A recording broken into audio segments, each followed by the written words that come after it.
Hey guys and gals, if we have any gals in the audience right now, it's you're right. I just saw Mr. Rejek said 2 shows in a few hours. They're gonna have to sandblast me out of the chair. Well, actually, I've been standing all day, so rather than sitting down, I knew that was going to be the death of me trying to do 2 shows in a day. 6 shows in 7 days, and 3 of them, kind of intensive art sales shows. So yeah, it's wiping me out. So I'm going to try to make tonight's show.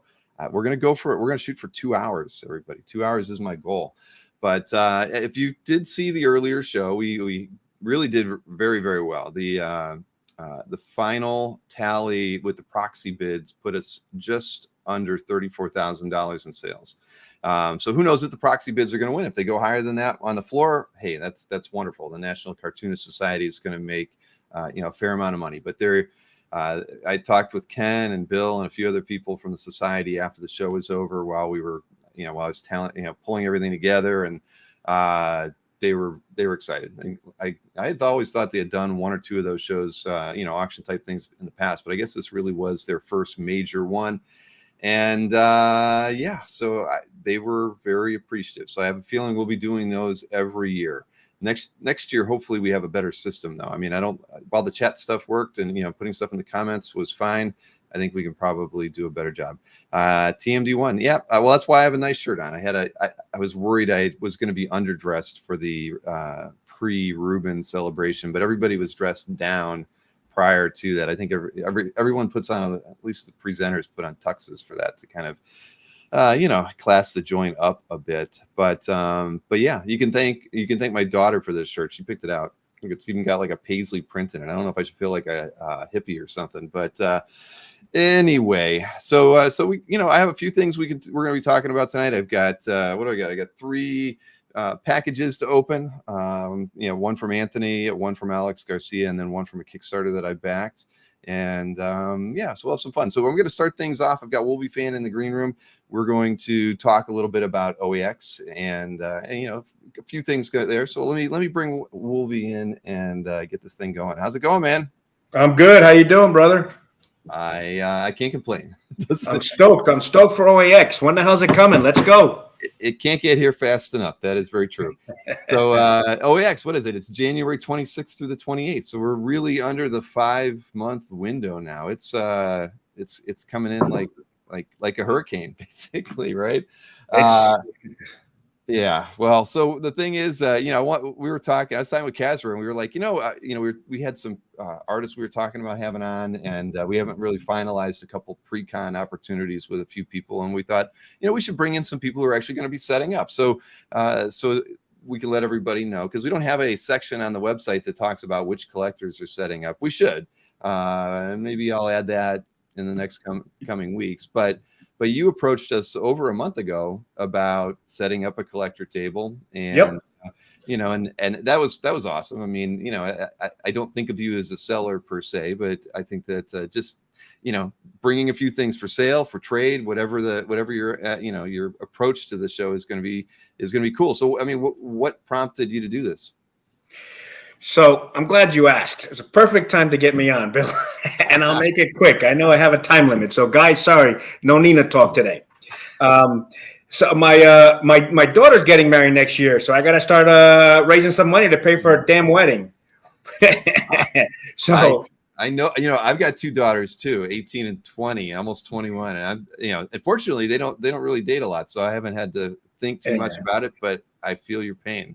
Yeah, I got 3, and my eldest, I love her to death. She's getting married December 13th, Friday, 2014. So I need to. Hey, there's one of them. Hi, sweetie. So I want to go to the show. I've been talking and tossing the idea around for probably a year and a half. A few of the guys who know me know that I've been talking about it. I think I want to do a website. I have so much art. Once in a while, I'll drop a bunch of art on your site, and I happen to sell it pretty well. So I have a different idea of how I want to do it. So I want to use your show to kind of like launch it, and I'm going to be doing it with if a lot of you guys know Adam Perlman, he's Filter 81 or Filter Comics 81. We want to do like a combination site of books and art. I mean, I know it's not an original idea, but Adam's got some great shit. He's got some beautiful books, and I got a lot of art that people haven't seen. So, that's what I want to use. I want to use that as my launch off. If everything comes together, I have a great web designer, my daughter, and we have it going, and I think we'll be ready. So that's the plan to launch at your place. Well, that's cool, man. I had no idea. That's so you'll have like your domain name and be able to promote it there. I mean, what better way to do it? I need more guys like you thinking like that, Yeah, it's been about a year and a half. I've been thinking about it and doing it, and in perfect timing with your show, I thought that'd be a great time to launch off. And again, I'm gonna be doing it with Filter Comics 81. Adam Perlman, he's on CAF. He's got some awesome art, but he's even got a better book collection. So that's the plan. I got some ideas. I won't take up a lot of time. It's just one of the ideas I want to have is, a lot of times you'll go onto a site and they have art sitting there for months and years. I want to get rid of that. I want to do like after 30 days, pull it off, and then maybe in 60 days do a for sale bin, or on sale bin.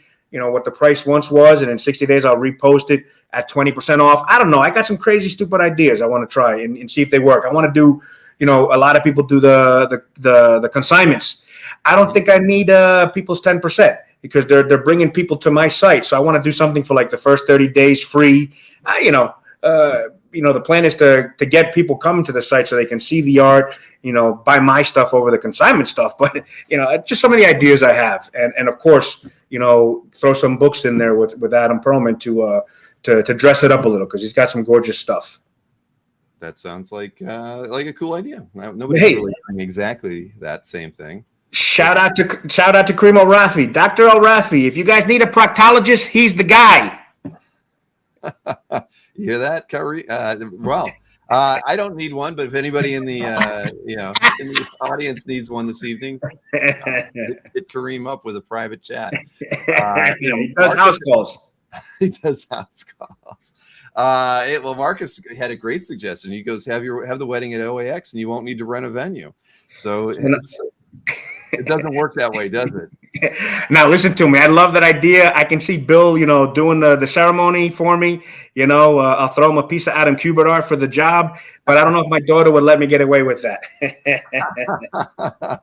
No, that's my kids love the art too, but they would not go for that at all. So as part of all that, we've you were talking with Casper, so I've kind of been just following the emails on the side, but you guys came up with the idea of also doing a small gallery show of some of the works from your collection. So stuff that isn't for sale, but just being able to show off some of your collected works, probably a fair amount of it, Adam's artwork. What prompted that? Because I missed that part of the conversation. So I'm going to tell you how it came across to me. So I hope I'm not throwing anybody under the bus. But Casper reached out to me and he said, he's going to have an extra room and he'd love to have me do a gallery since Adam Kubert's going to be there doing a lot of his art that people haven't seen in a while. Why not maybe, next to him in another room, do the same? And I said to him, dude, I got tons of pieces I can do that. I can just do an Adam Kubert show, gallery. I have stuff that I've never shown anybody, so that's my plan. I'm not going to tell what I'm bringing, but, it'll be great stuff that people haven't even seen posted on your CAF, on your Comic Art Fans. I'm looking forward to that. I mean, yeah. Well, then, okay. So it's Casper's fault. That's okay. Sorry, man. That's full of ideas. Sorry, Cas. I don't see him in the chat. He must be taking the night off. He's been a busy guy. But no, I think that's cool. One of the things we talked about a lot was trying to figure out whether or not we could get people to bring some art for shows. We do. He's talking with a gallery owner or a major art collector in the illustration world to do a small exhibit as well at OAX. So, we have probably more ideas than we have time and energy to get these things done. But trying to pull it off and make a great show and without having to become a pastor is something I'm really looking forward to. There will not be polls set up at the booths, Marcus. No. It's not that Marcus, kind of show. He always brings the bad stuff, man. We're trying to keep it under 18. Exactly. We hope. Yeah, it's a family show. But so when you're setting up your table, I mean, you are going to have art for sale that's priced. I mean, it's or Absolutely. Unbelievable. I'm not going to have no prices on it. I'm going to have prices on everything. I'll probably bring 6 or 7 portfolios full of art and maybe put I'm going to have, Adam Perlman wants to bring some books. So we'll probably do both just to showcase and maybe some stuff to display behind us that, that we could put up for sale. But yeah, everything will be priced and everything will be there. Hey, you dealers, everybody's welcomed. Well, Talking to you, Glenn Brunswick. Glenn Brunswick, I'm talking to you. no. Glenn's going to be there. He is one of the dealers that he contacted me early. He thought everything was a good idea. But probably was he the first? He probably was the first dealer to reach out to me. Believe it or not. I mean, I don't know. At any rate, yes. That's good. And the whole point behind OAX, it's the unknown, right? Is the idea that you're going to have a lot of collectors in the room, some formerly set up at tables like you, others that are just roaming the hall that have art for sale. I mean, I don't see how any art collector, is able to pass up an opportunity like this where there's going to be, 400 or 500 art collectors in the room with art for sale or art for trade and not want to be there. I mean, it is going to be the biggest event for original art collectors ever held. I think this the first show. I mean, I don't see how it doesn't happen. It's already shaping up that way with the ticket sales and the number of exhibitors and the collectors that are interested in setting up. I mean, as a collector myself, I'm going to regret the fact that I don't get to, because I'm sure I'll be doing dumb management stuff throughout the whole thing. I'm going to miss out on all this fun stuff, looking at art, and we're going to have round tables set up for people to hang out at and pass portfolios back and forth. I mean, it's going to be a party practically, and I'm hosting it. I don't get to partake. That's how it usually goes. The best parties, the host can't enjoy them. Yes, exactly. Well, I'll have to hire a host for year 2 so I can actually go around, and do sort of that. So let's see. Hey, okay.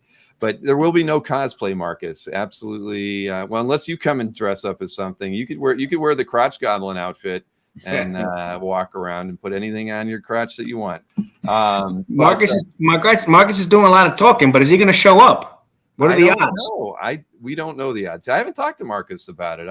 I'm not a pressure salesman, so Marcus knows everybody wants him to be there. That I think that goes without saying. But I don't know, Marcus. You'll have to let us know. Obviously, the guy is the most busiest guy in the chat. He's the busiest guy in the comments over at CAF, and it wouldn't be a proper first show without Marcus being there. But I leave it up to him. He'll have to figure that one out and let us know. What's that, Bill? Marcus won't leave. He won't leave California. No, he's left California a few times. He's not like Steve Donnelly. Steve Donnelly's actually coming. Believe that. I was a little shocked.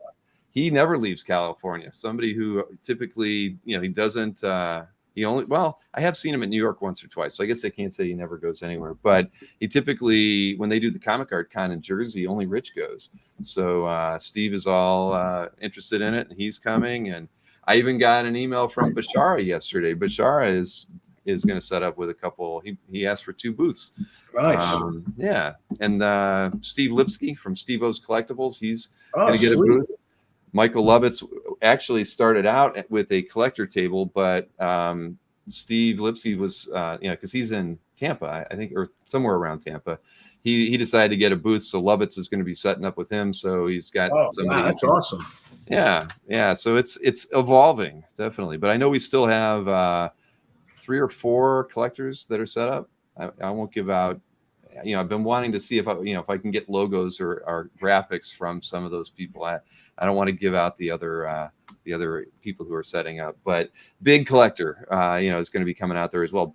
Maybe not as big as you, at least. Well, okay, big in the art that they collect, which is very not Marvel. Definitely, definitely a different style of art, but huge on CAF. Everybody knows this person, and they're going to be setting up with a collector table too. Hey man, if he's VIP, let's all put some money together and get his ass in here. There you go. I think so.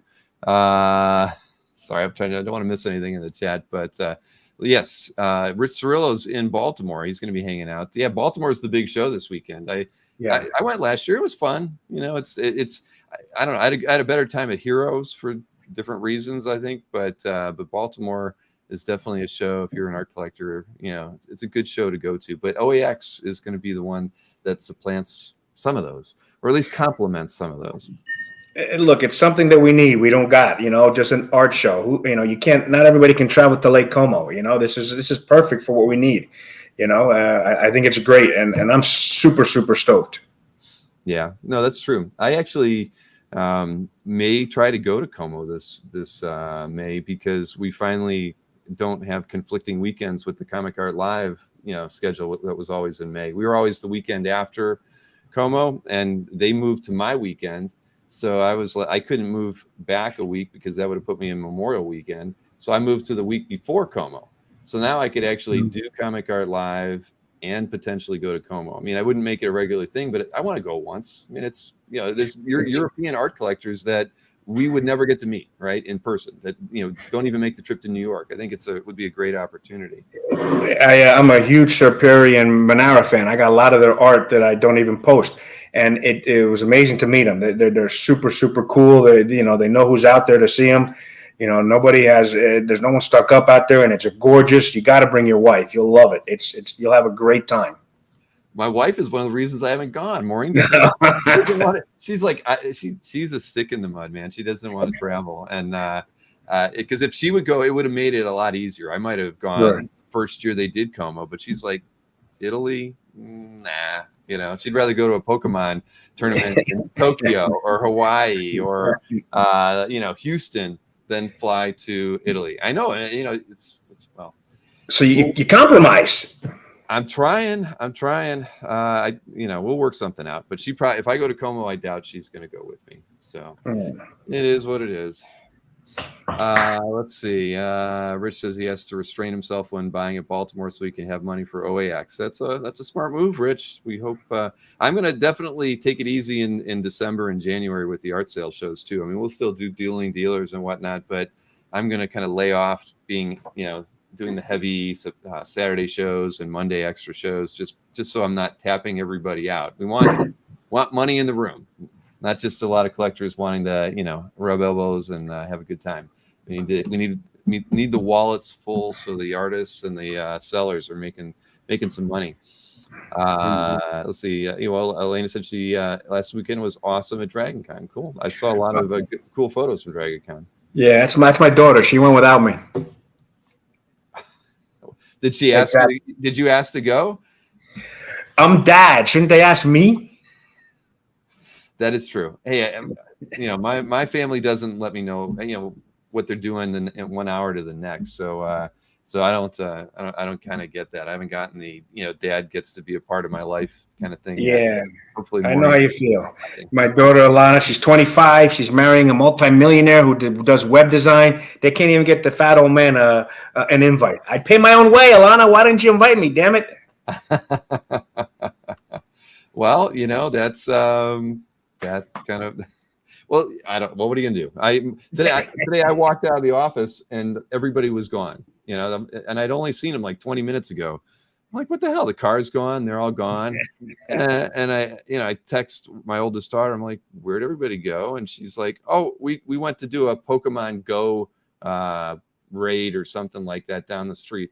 Like, so that's my life. They're gone. They could have been gone for 4 or 5 hours. They wouldn't have told me. And this is after having conversations on a regular basis about, letting me know when you're leaving the house, and I'm not, because good luck with that one. Never going to happen. Yeah, nope. So as far as OAX, I mean, I think it's going to be pretty cool to see the gallery stuff because that's kind of the things you're going to show there. I'm sure are more like permanent collection sorts of pieces. Correct. That would never be up for sale.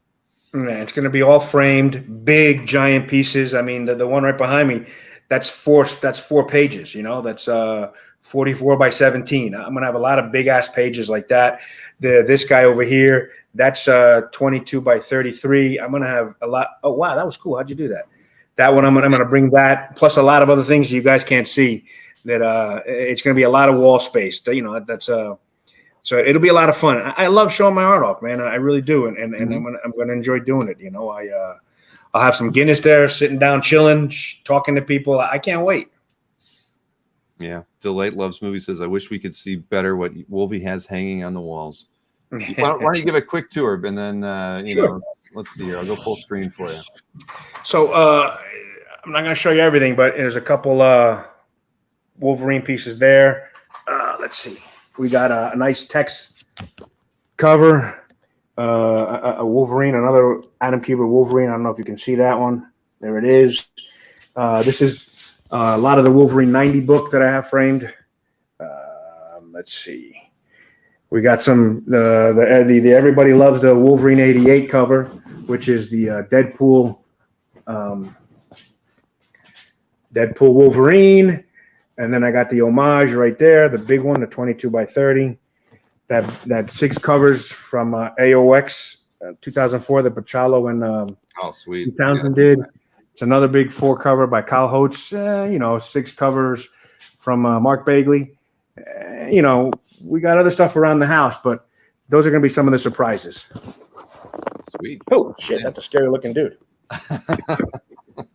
Well, at least somebody has longer hair than I do in the show for a change. I mean, that's you'll always have that over me. But no, I'm cutting it for OAX. I'm going to cut it for OAX. I'm going to go super, super short so all my gray hair show. I'm going to go like this. Dang. You are so no one's going to recognize me. You're going to look professional, huh? Yep. Shave the goatee, have a clean face. You won't even know who the hell I am. Damn. Well, all right. That's that'll be interesting.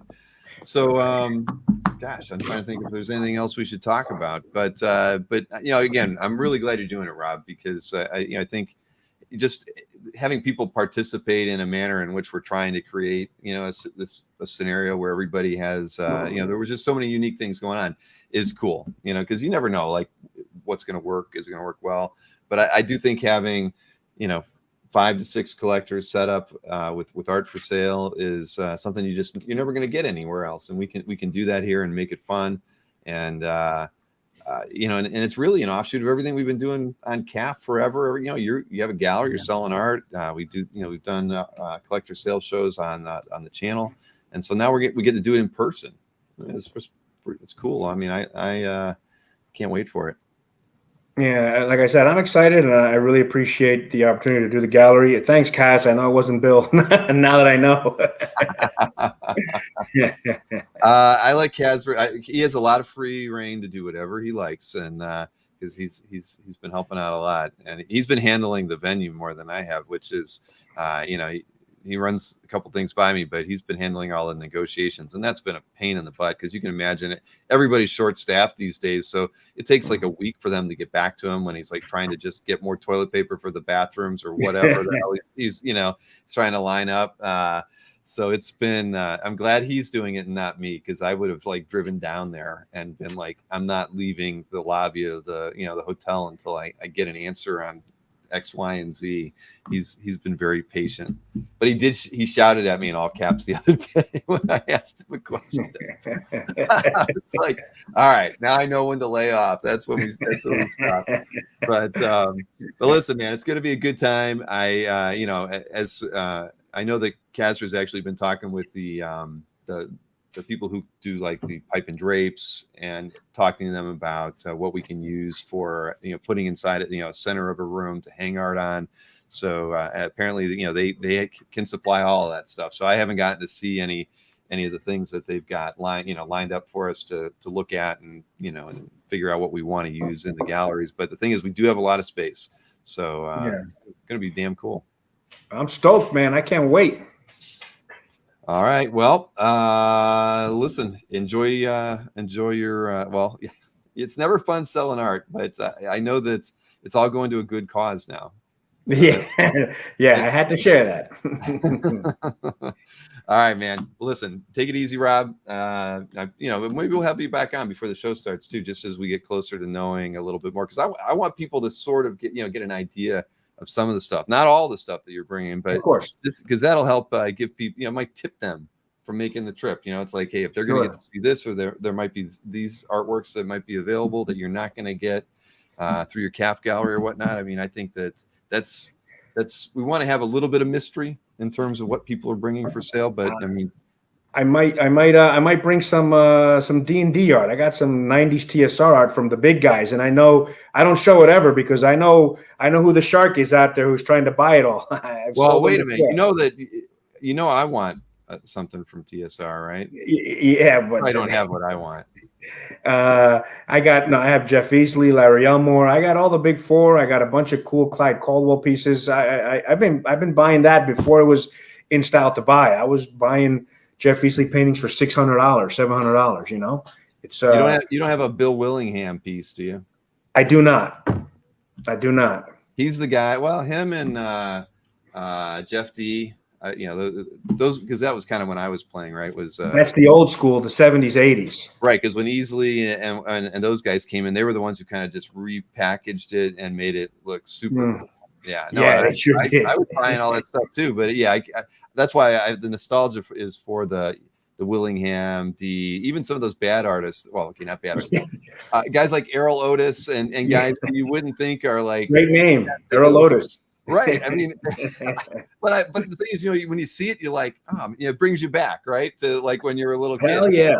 It didn't have to be the best art to sell the game or, to describe what a giant troll looked like. I'd be happy with a piece of Errol Otis. Errol Otis was all the interiors, man. You'd see him with all the little, that was I love all that stuff, man. I love it. Yeah. So I'll bring some of that too to show off, not for sale. All right. No, hey, that would be pretty dang cool because, I do the Infected by Art stuff, that project too. And I would love to get a few photos of, just you holding the art. And then I could share that to people on the other side of the collecting spectrum on illustration and stuff.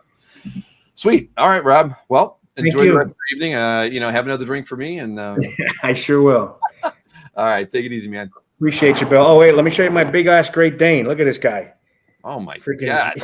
He's a puppy. Always got to put his nose in it. Jesus Christ. Thank you so much, Bill. I appreciate you, brother. You got it, Rob. Take it easy, man. Take care.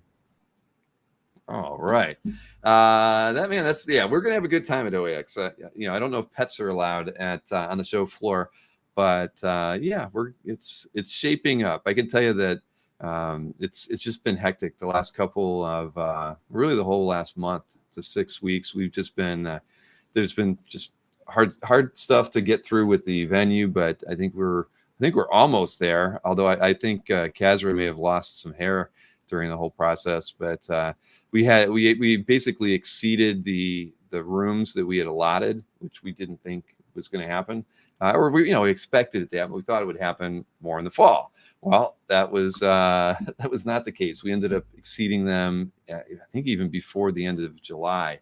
And we just had all these back and forths in the month of August trying to reallocate things. And we needed to expand the space that we had because, again, we were just getting more and more interest in the show. So anyway, but things are sort of back on track. But see, Kazra's not here tonight. So I think he needed the night off because he probably knows I'm going to call him in the morning and we're going to talk shop about a couple of things that we've had lingering out there that needs to get wrangled. But let me try to go back. I know I was starring some questions or things that came up. TJ James wanted to know, it came in late last night, what was up with Anthony's hair. From the week before on Wednesday when he did the first Make Offer show, whenever he felt he was getting the short end of a deal, I think that's what it was, Sharon would come over and she was shaving his head. She would at least do another pass at it. So at the end of the day, he basically had just those two patches on top, and that's what she was cleaning up last night. Jason Harris says that I need to train someone to handle the management aspect so I can schmooze and party. Nah, that's probably not going to happen. Well, you know how it goes. Your first show, I don't think I want to probably let anybody else run things. Maureen and the girls are going to be there. They're going to be handling all the stuff at registration, making sure all the guests and the exhibitors have the right badges, and making sure that all the attendees have what they want. So we'll have that kind of support, but probably I just can't see how it all comes together. I mean, it'll be nice to see how it does, but I'll be happier after the first show's over. Year 2 will be much more a simpler process, I think, for us. Gil L mentions that we need an OAX in New York. and well, you already have Comic Art Con, and you do have the New York Comic Con. But is it possible? Anything's possible. That right now Orlando is definitely it. But we've talked about the idea of potentially doing, one or two other shows somewhere down the road. But I wouldn't want to do anything that detracts from the Orlando show. There's just too many. I'm here now. This is my base. Kazra's here. He's in Orlando, so it's his base. Rob's here. I mean, there's a lot of collectors in the Florida area. I know that when people go to Comic Art Con, they feel like that's really a hub for collectors, and it is. There's a lot of collectors in the New York, New Jersey area, but down here in Florida in the Southeast, from Atlanta over to the Carolinas and down, I mean, there are there's a dearth of collectors.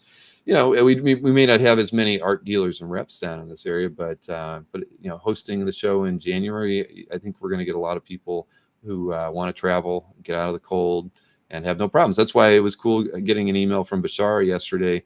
I had been emailing with Tom Kraft a little bit about it because he was curious about the Kirby Museum having space, and so we kind of just pitched him on an offer idea, bringing in Bashar too. And Bashar had mentioned at Heroes that he was interested in coming anyway, so I don't think it was too hard to make it work out. But yeah, he seemed pretty happy. He said he might be bringing a couple assistants and things too. So who knows what all that means? At any rate, West says, how many dealers have signed up? Here, I can actually show you where we're at right now, and the thing is, it's a lot more than I would have thought at this point in time. I actually had that part of the screen queued up, but yeah, as far as art sellers go, you got 4C Comics, we got Anthony, we got Will, we've got Comic Connect. I'm pretty sure Vincent and Micah are going to be there. Comic Link. I've talked to Josh, Douglas, and Steve, and we're probably all three of them are probably going to be at the show. And Josh doesn't go to a lot of shows either, but again, he lives in Maine, taking a vacation at the end of January. He's all for it. Both Steve and Rich from Cool Lines are going to be there. Jason, and one way or another from Essential Sequential, is going to be there. Some of his artists are going to be here too. Felix is going to be coming. We've talked. We haven't really. The only Felix artist that we've mentioned so far is Aaron Connolly, and but there will be some others. I can't tell you how many because we haven't finalized that. But Felix will be there. I don't know if Felix will necessarily be set up. Felix told me very early on that he wanted to come as a collector and support the show in that way. But now that some of his artists are going to be coming too, who knows? Simon from Got Superpowers is going to be there, of course, because the All Reds are going to be there too. But Simon's going to be set up selling artwork. Hakes is going to be there. Heritage is going to be there. Dave W. from Jade Giant is going to be there. Renee from Little Ava Inc. has also approached me, so we'll have a couple of her artists there as well. Jiggy from Next Comic Art is flying all the way out from the Philippines. Jiggy just let me know that an extra artist has already signed up to come on.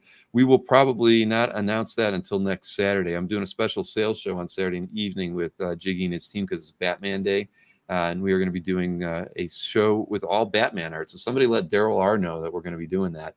But we will probably on that night at least be announcing one other guest that he has coming out with him. Then I've already listed Nostalgic, Panel Page, Mr. Berkey, of course, from Ramita Man, Scott Eater, Steve O's Collectibles, Steve Lipsky's in Tampa, like I mentioned earlier, and then Tatiana. So there you see it. That's, that's 20 essentially art sellers, and it really doesn't count. There's a few other people who we haven't even listed just because, we can't throw them all on the site all at the same time. But so solid list. I think if you look at the guests we got, Sean Gordon Murphy, the All Reds, Adam Kubert, Bob Layton, Jimmy and Amanda are going to be there. Amanda, I've got an art sale this Saturday. We now announced last Saturday that Simone is coming now, so that'll be it's definitely his next U.S. show, but it could be his only U.S. show in 2024.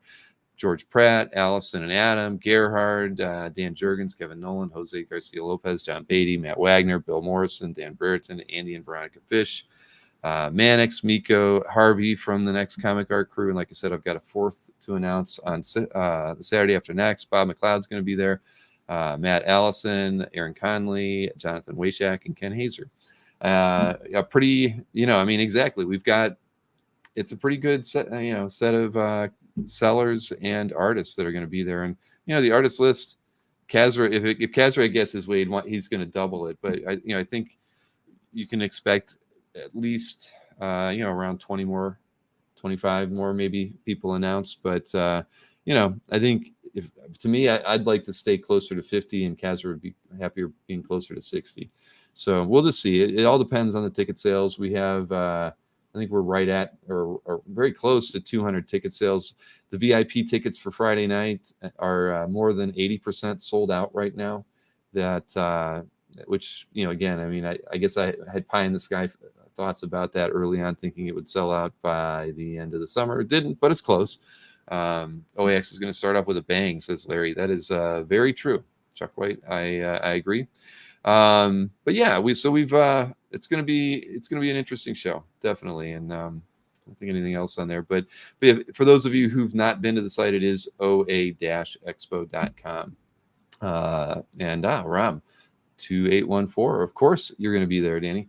Looking forward to seeing you there as well. And don't know what else to say about it other than we're very happy. We're definitely, we had a target in mind as far as ticket sales where it would be kind of a break-even number, and when we're past that. So you figure with 5 more months to go, we fully expect to be somewhere in the 400 to 500 collector range as far as being attendees. You figure also, I'm going to say 50 artists, probably 30 sellers, and then another 6 to 12 collectors who are actively selling. I mean, that's going to put more than 600 people in a room, probably, or thereabouts. And very exciting. The art auction is going to be great on Saturday night. Again, it's I'll be thrilled to see how it all turns out. But it is very it's lots of fun to kind of plan it and work through things. And yes, Mega Cox will be huge. You got that right, Southern Comic Geek. David Kwok says show is looking awesome. Wish I could attend. Sorry you can't, but it's going to become an annual thing. So you're gonna have other opportunities, David, in the future. And John, who is in the area as well, will be attending. I've talked with like I said, a couple of the people who we haven't listed on the site are one is a gallery of illustration art that's really going to be pretty cool to have at the show. And another one is kind of a major art collector who is going to be setting up as well. Somebody who I've never met, but knows me from doing work with IBA and a few other things, and of course CAF. And so Kazra met with them a few weeks back because they're semi-local to us here. What is that? Goo wanted to know about the auctions. We're going to do the auctions a lot like we did the Cartoonist Society auctions that we just held, where we're going to have proxy bidding prior to the show and then cutting it off a few days before the show happens. So, because at the end of the day, we're splitting the revenue with the auction items with the artists. So we want to make sure that, we get we want to raise as much money as we can, because it's a very this is a pretty expensive endeavor, but we wanted to make sure that the artists felt comfortable contributing art to it, because we're not a charity, and we wanted to let them know that we're sharing the revenue with them, splitting it in half. We're actually going to allow the artists to opt in, and if they opt in to do 10% of the overall sale to Hero, that we would match it, and so 20% of the sale would go to Hero, and then we would split the remaining 80%. So we wanted to have that part of it as a component. I know I got a few questions earlier about the Cartoonist Society and whether or not we would do auctions that were for them.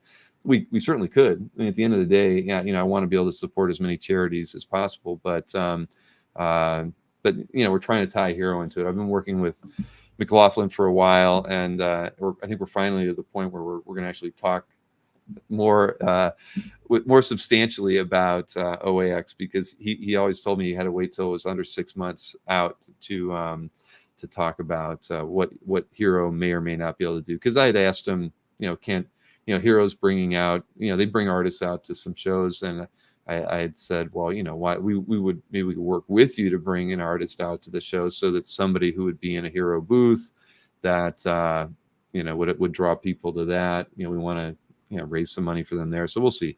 That's still in the works. It'll compete with your other auction then. Which one? Oh, if I have charity related auctions.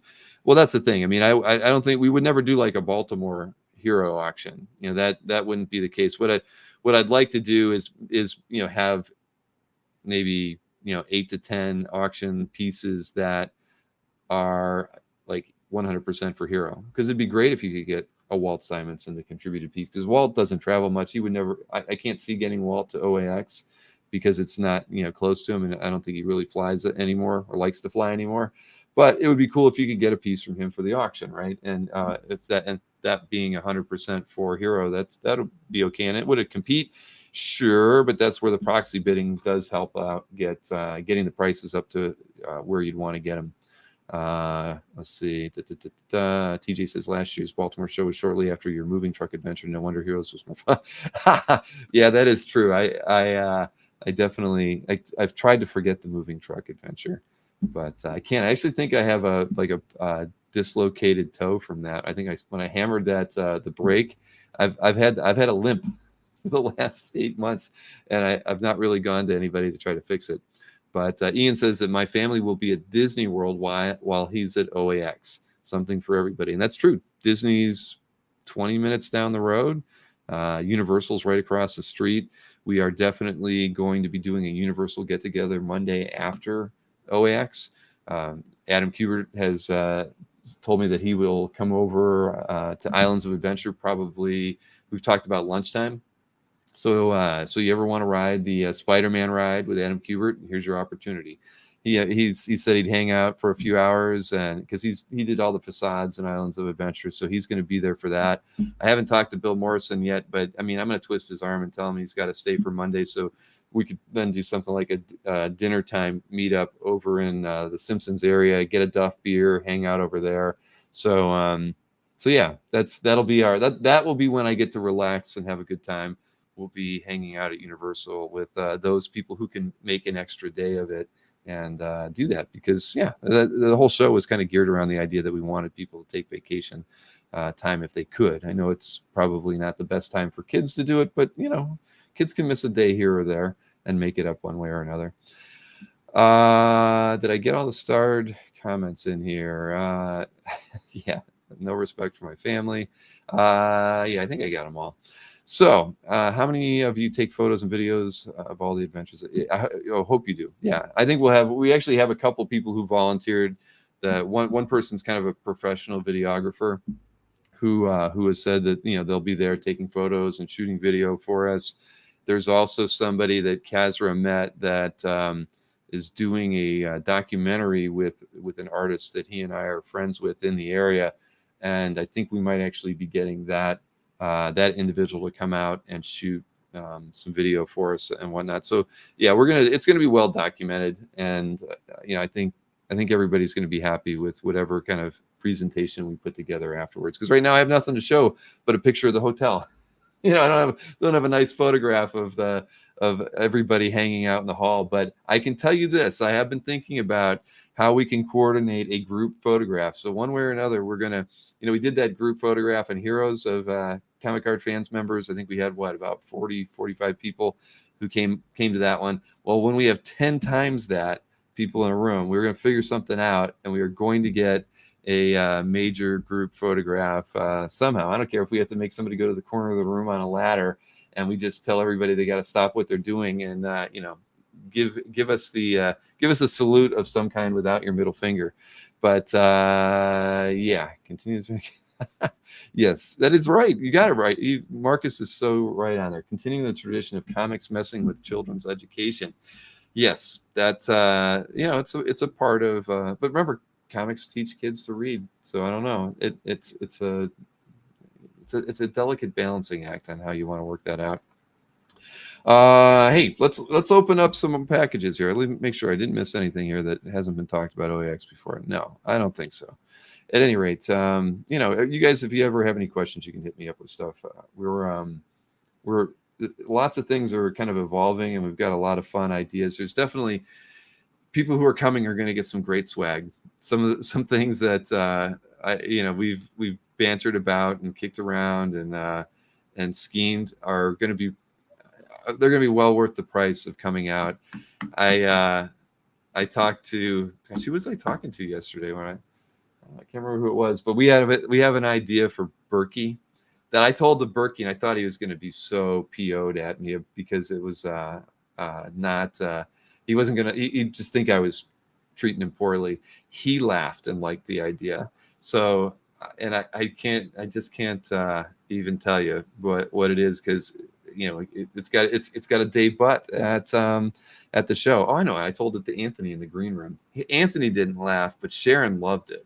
She got it, and the guy who was the cameraman laughed his tail end off too, because it is too darn funny, and it's something that'll bring a smile to everybody's faces.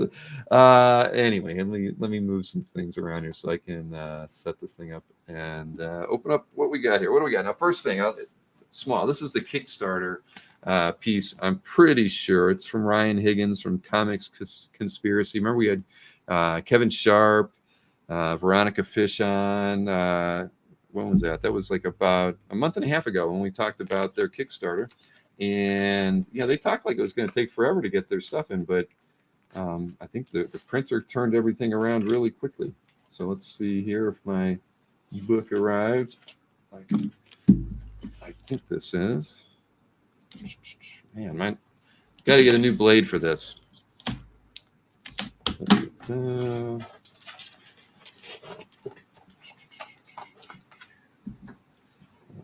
the book.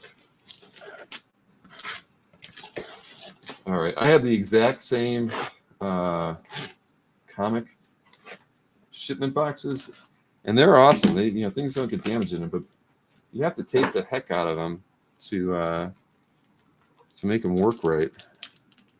Let's see here. Now this was that Meanwhile, a Comic Shop anthology Kickstarter. For those of you who didn't see that show that we did, it was on Cap Update. So cool. Very, very nice. So there you go. Meanwhile, a Comic Shop anthology. So I could put the link in the chat, but I don't know if you can buy the books through there. But it sounded like a fun project. They had 728 backers. That's not too bad. So yeah, I'll put a link in the thing later. But yeah, cover by Veronica, and I love Veronica's work. And as you know, Andy and Veronica Fish will be at OAX as well. We will be doing some pre-con stuff with them, and we haven't talked about it yet, so I can't even tease it because I don't know what we're going to do. But we're going to do something with Andy and Veronica. They're excited to come down. I guess they actually make a regular trip down there every midwinter. I guess his accountant or something's down there, so that's good for us because he's already there. Now here we have. Oh, that's right. Aranga did some work for the book too, Jason. You're absolutely right. Right. It's all right. I told you it's been a long night. That's why I want to be done at 11. I got to show you this. This is a warning to every single person out there who gets something from an artist via mail. All right. Because I believe now I've probably thrown some things away that I shouldn't have in the past. So I've been meaning to show you guys this for a couple weeks. Like, I was cleaning up some of the packing material because I've got a ton of it in here with the artists sending me artwork to do the sales shows. And I just always been putting it off to the side because sometimes, like, in the old days, I used to reuse it. But now that I ship everything in Masonite, I really don't. So I'm going through the stuff and I'm kind of stacking it up because I wanted to throw it all out in the recycle bin. This is all cardboard. And I picked up this one of the boxes, and this falls out of it, and from the back with tape on it. It's like, I'm like, oh shoot, I figured this was like something that one of the artists used to kind of support their artwork. So I picked it up and turned it around, and it was from Andy Kuhn. He had done a turtle with a thanks bill on it. So this thing almost wound up in the trash. So word of caution to all of you. Make sure you check everything, because God only knows, when an artist or another fellow collector might slip a gift in there that you don't know about. I'm too snotty to reuse. I'm not. I actually shipped I shipped Nick Barucci's purchase in some recycled Masonite, though. I had some laying around, and I didn't want to cut anymore, so I found some, and so Nick got some recycled Masonite. But yeah, so thank you, Andy, for this. I think he was probably wondering why I didn't thank him during the show, and so I shot him an email. I'm like, Andy, I just found your gift, so thank you. But it is a cool bonus, right? Definitely is. All right, so here we go. Let me get back. I'm going to open Alex Garcia's last because I don't know what's in it. I do know what's in here, and this is a Marcus-approved artwork purchase by me from. I got it from Anthony Schneider. Or is it Cinder, since he says people tend to swap his N and Y? I mean, it doesn't sound like feasible to me that would happen too often, but they both said it was true. Anthony saw this and he said, definitely this belonged with me. And I agreed. So I bought it. Let's get it out of the bag, make it easier. So again, this is a Marcus-approved art purchase by me. A Kevin Nolan Cyclops right there. Nice. Yeah. Was it shipped for free? Yes, it was. Anytime Anthony and I do a deal, he ships it for free. That's very nice of him. But yeah, that's pure Nolan right there, right? It's kind of got the big hands, got the Nolan ink work there. It is rad and nice and hot, as I think Marcus just said. So it is Cyclops, yes. So we're going to be focusing on Cyclops art for a while, I think. But yeah, cool. I mean, when I did the show with Kevin Nolan, he had a couple pieces that I was sort of interested in, and they did sell. And whenever I do an art sale show with an artist, I'm not going to buy anything until after the show. So I was a little disappointed, but Anthony came through. So very, very cool. Now, I got an email from Alex, I think on Labor Day. He said, Alex Garcia, the guy who's done, gosh, I don't have any of those shirts in the room, but you know the one, me as Billithor, saying I say thee nay. He did the Moidoc t-shirt. He did also the Mike as Spider-Man that got pulled from TeePublic, unfortunately.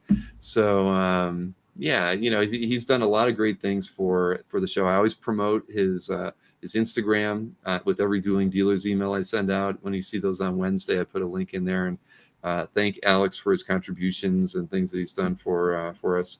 But he didn't show the last time, or maybe I did. He drew some art on it. So this is a good one. This is look right here. That's how fresh this box is. This is another that kind of looks more like Jiggy than it looks like Marcus, but that's Marcus at the end of the day. Remember this, Marcus? Look at that. He's got the moves. At any rate, so that was on the back of the box. So I'm going to be very, very, very careful with this because I don't want to damage it. And then on the front of the box, like, he drew a Cyclops with a Sentinel head too. So there you go. I'm going to save both of these. Put them in a portfolio. I love this. It would have been cool to, it's on a box. The postal lady, when she handed it to my daughter, said that your dad has some kind of weird friends. So, and Gwen said, yes, he does, ma'am. So there you have that. So, all right. So let me open this thing up without damaging the box. Oh, I looked at it. I think I've got an avenue into this thing without. Okay, yeah. Because I do want to kind of cut it up and save these. So let's see here. Alex said, well, he said it's non-dueling dealers, whatever it is. Okay, I got him to cut it from this side too.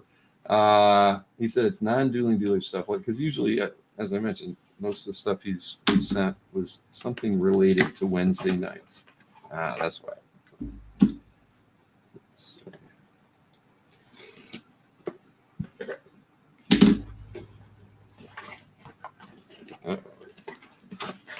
So I'm just going to open it. Okay. Well, it's a package in a package. See, I'm never going to throw anything out without going through it a lot more. All right. So in this is a flat envelope. So let's go ahead and let's open this up first. This what's it addressed from? Okay, this is probably something clothing related. Is Alex in the chat? I haven't been watching here in the last few minutes.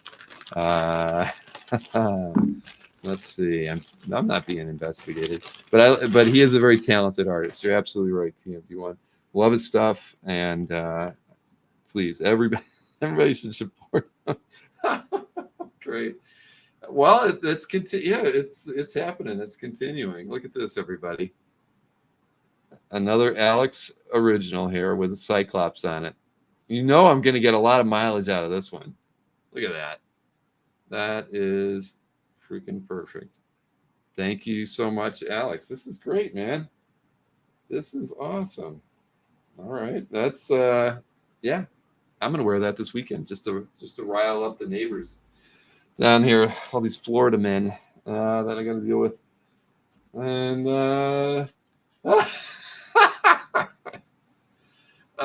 okay. Well, this is great too. There we go. Look at this. That is pretty damn awesome. That's an homage to an homage. I think that's awesome. Alex has outdone himself. It's a T-shirt. Yes, it is. If you didn't catch that, look at that. That is freaking awesome. Oh man, Alex is the best. Oh boy, but my kids are gonna want to wear these. Well, you know what? They won't want to wear the one with. Well, I am on both of them, I guess. Oh boy. Well, Alex, I've got to email him after the show. Those are fantastic. Oh man. All right. I don't know, guys. You know, I mean, I sincerely appreciate all the love. I just really do. Let's see here. And I want to this. He mentioned something about art, so I'm assuming in this flat envelope there's art. So I don't want to damage anything in here. But the pull tab didn't work. Okay, here we go.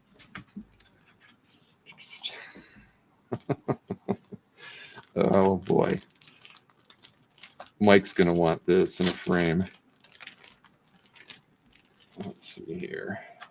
All right, so there is that's Spider Mike. As we all know, this has been pulled down from TeePublic.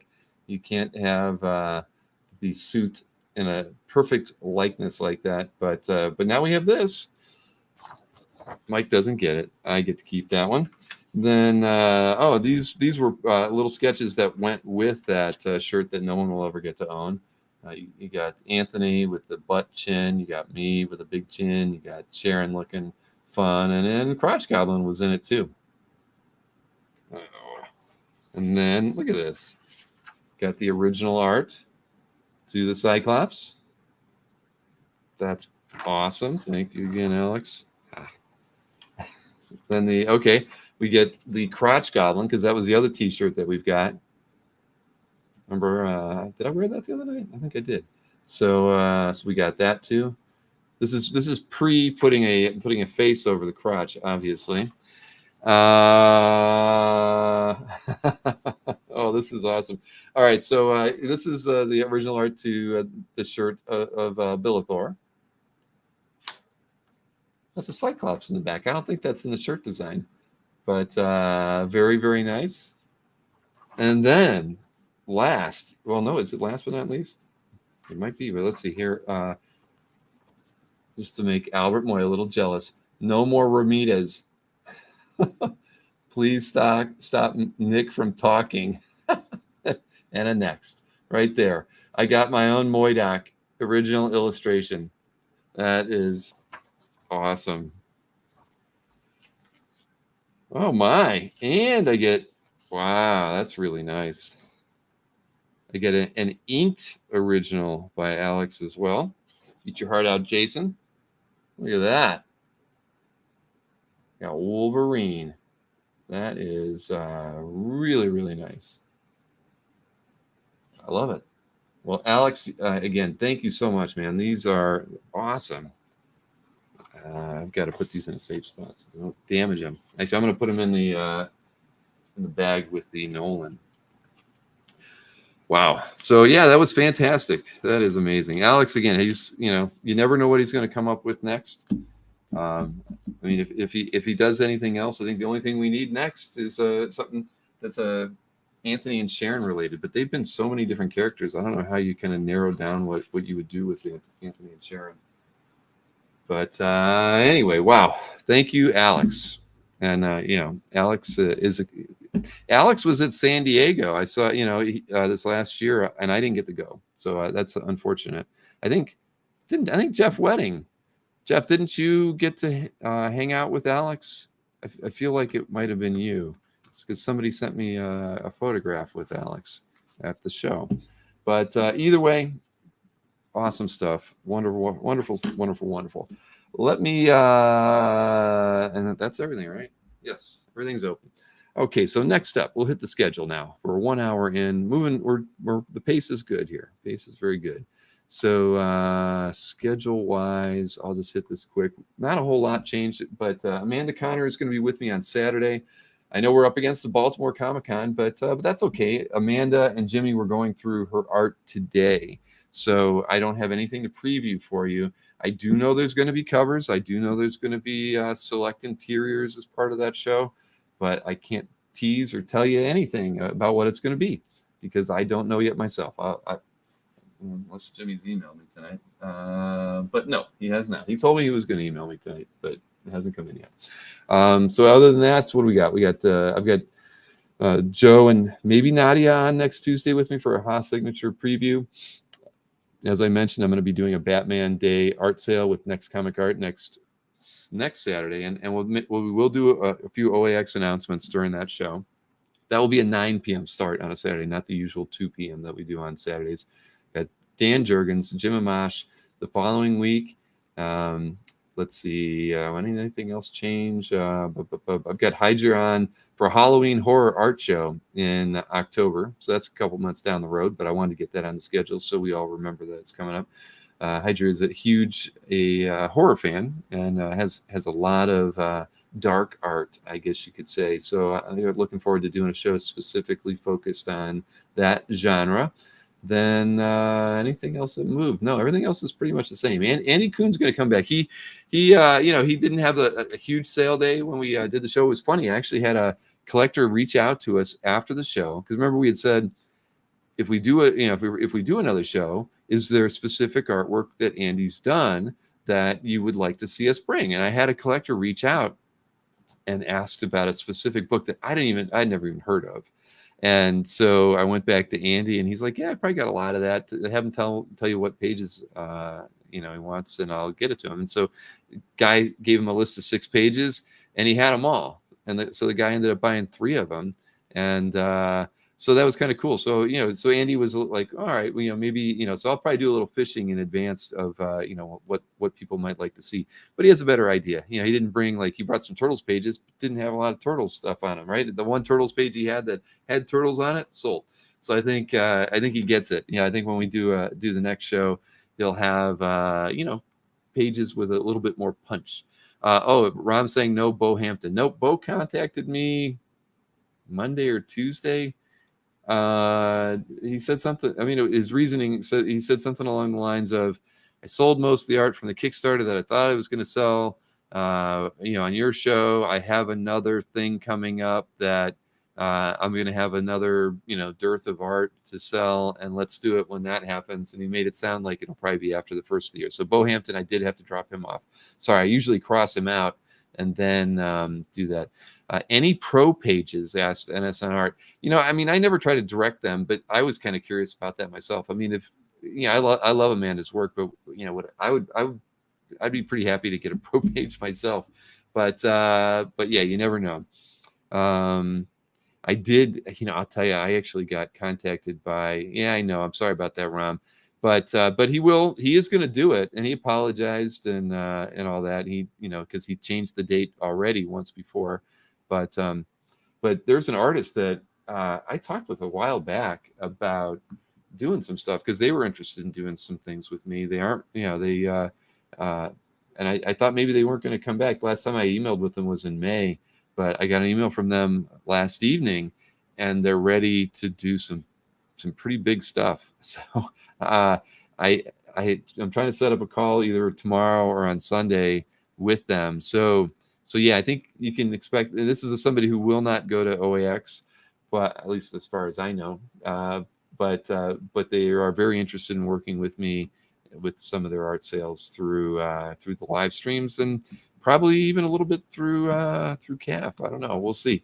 But at any rate, that'll be something that maybe I can announce in a month or two. But maybe it'll work faster than that. You never know. Pick 6, as Marcus. Yeah. All right. So that is the schedule. And so let me go ahead. I do have I've got a video clip. We noticed we didn't have Bob Layton on this today. He was flying from Thailand to Greece today. So he sent Kazra several video clips from his stay in Thailand, and I kind of stitched them together. It's a little haphazard. Bob, I guess it was raining there, so Bob didn't get to do as many fun things out and about as he was hoping, but he still clearly had a good time with his with what he did get to do. There's another person who was I wouldn't say sponsoring him, but was just helping him get around, showing him around. So another fan, with no visits at comic book shops or anything like that. But hey, I don't need to tell you all about it. You can watch it right here. Let me cue up the Bob in Thailand clip.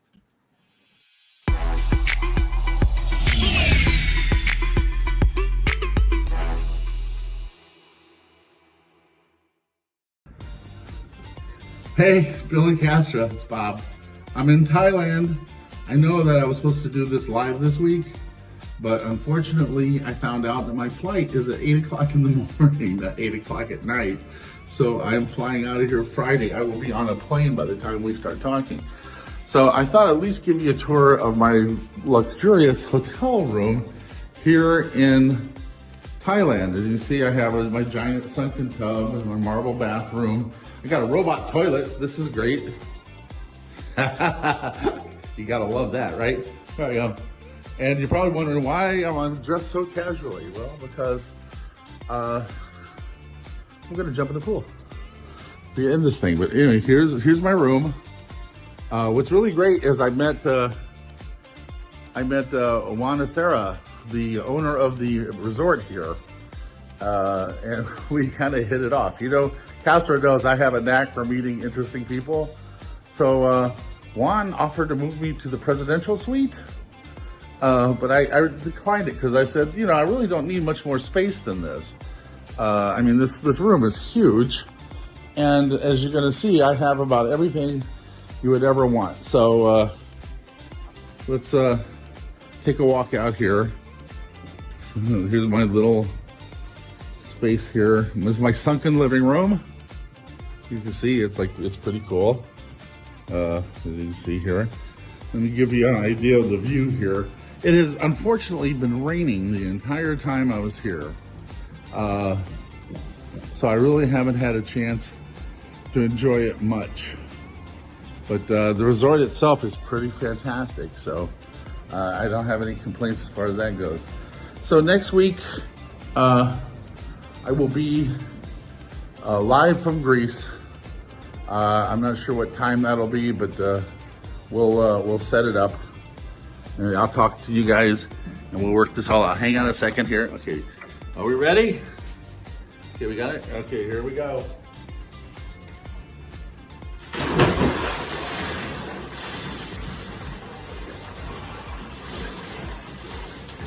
Whoa, that's brisk. It's pretty cool. So anyway, here you go. Until next week, guys. This is Bob Layton in Thailand saying thanks for tuning in. No geek food this week, but we'll see what I can come up with when I get to Greece. All right? Take care, guys. So as part of my, I do a podcast in the United States, guys, for comic books or whatever, Iron Man and stuff. So I'm going to put everybody on here. Say hi to America. Tell them how much you love Marvel and comics, right? All that stuff. This is the whole staff here. Since Juan left, it's just me and the staff here, So anyway, thank you all. Thank you all so much. There's some wonderful gals back there. They've been wonderful too. I'm going to podcast in America, so I'm sending everybody get to see you guys.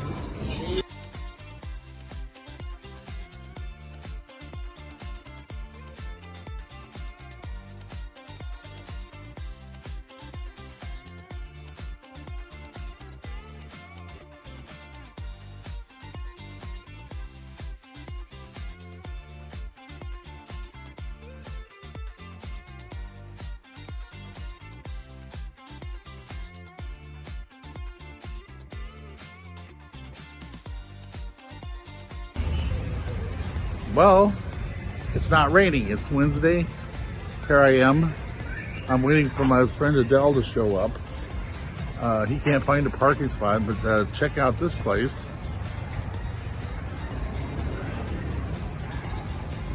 That's where I'm at right now, waiting for him. We're gonna wander around town a little bit, and hopefully I get some more footage for you, okay? So, namaste. Hey, I want to get to the street, okay? So I'm back on the street. I'm with my partner Adele here. Say hey, he's behind me now, actually. Adele, come here. So Adele's who I'm visiting here, okay? This is for the podcast. Twinnies. Yes, we're twinnies today, accidentally. But I'm going to show you the street we're on here, so you get a look at it. We're gonna go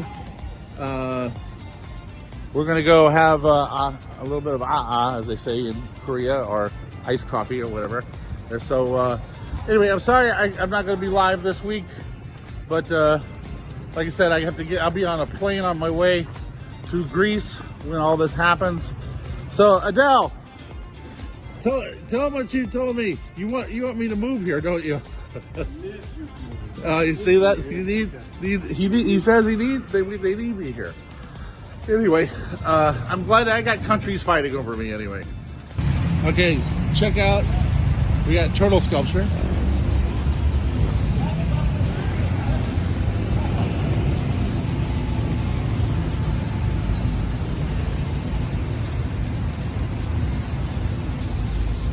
So, we walked down the coffee shop was down there.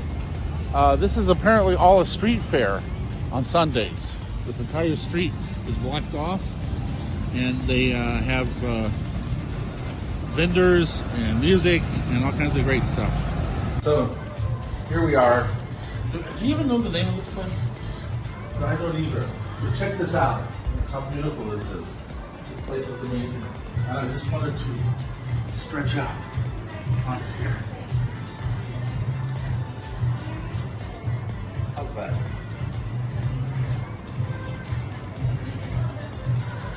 Is that not fantastic?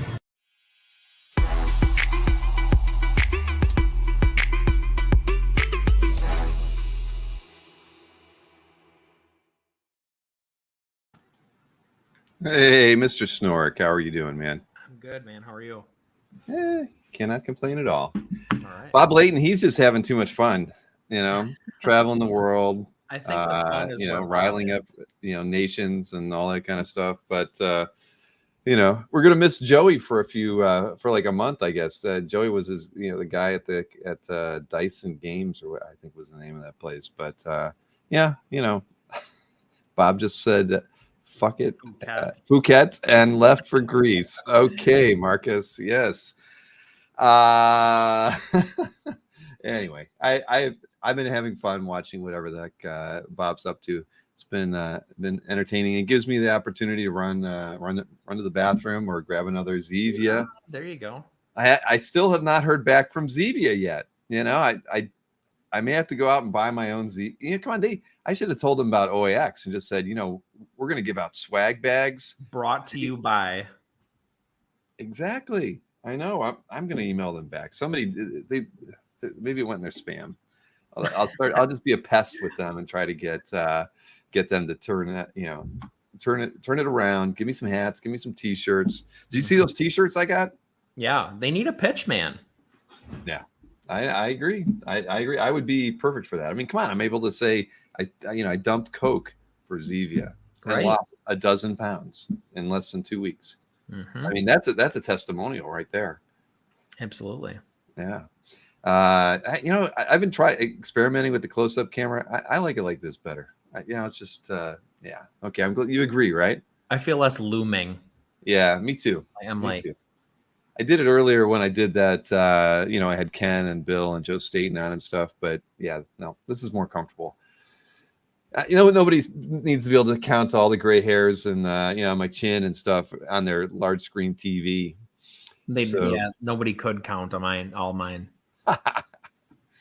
Hey, you got an art pickup post to the cafe recently, didn't you? I've picked up a bunch of stuff. Although 1, 2, 3 things are still in flight. So yeah, I got a Hellboy piece a couple weeks ago. I haven't posted the Stephen Platt yet. But I have a cover coming. I have some really awesome Paul Smith Thing art coming from a fellow CAF member who has owned it for a very long time, decided he didn't want it any longer.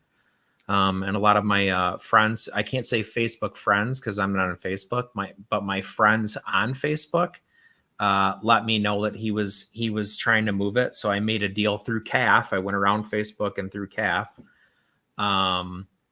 And what else do I have coming? Oh, I bought an Alessandro Capuccio Moon Knight splash. That's coming. Oh, cool. Yeah. Boy, you've been busy. I was just thinking about the Magnola, artwork that you posted. But you got it nearby. That was very nice. Here, I'll go full screen here. I do. Look at that. Yeah, that's cool, man. Cover my ugly mug, no pun intended, because this is art for a coffee mug. Yeah. Wonderful. In here, I thought you were going to tell me that the guy with the Thing art for the Paul Smith stuff, he approached you, but you had to wrangle him after a friend let you know that he was selling it. A couple of people, pinged me on Instagram and Discord. I have the mug too, Rich. I'm actually trying to see if I can find somebody with a really fast wet saw to cut that mug in half so that I can mount the mug with the art in a shadow box. That's kind of cool. Yeah. You should be able to do that. I mean, I think so.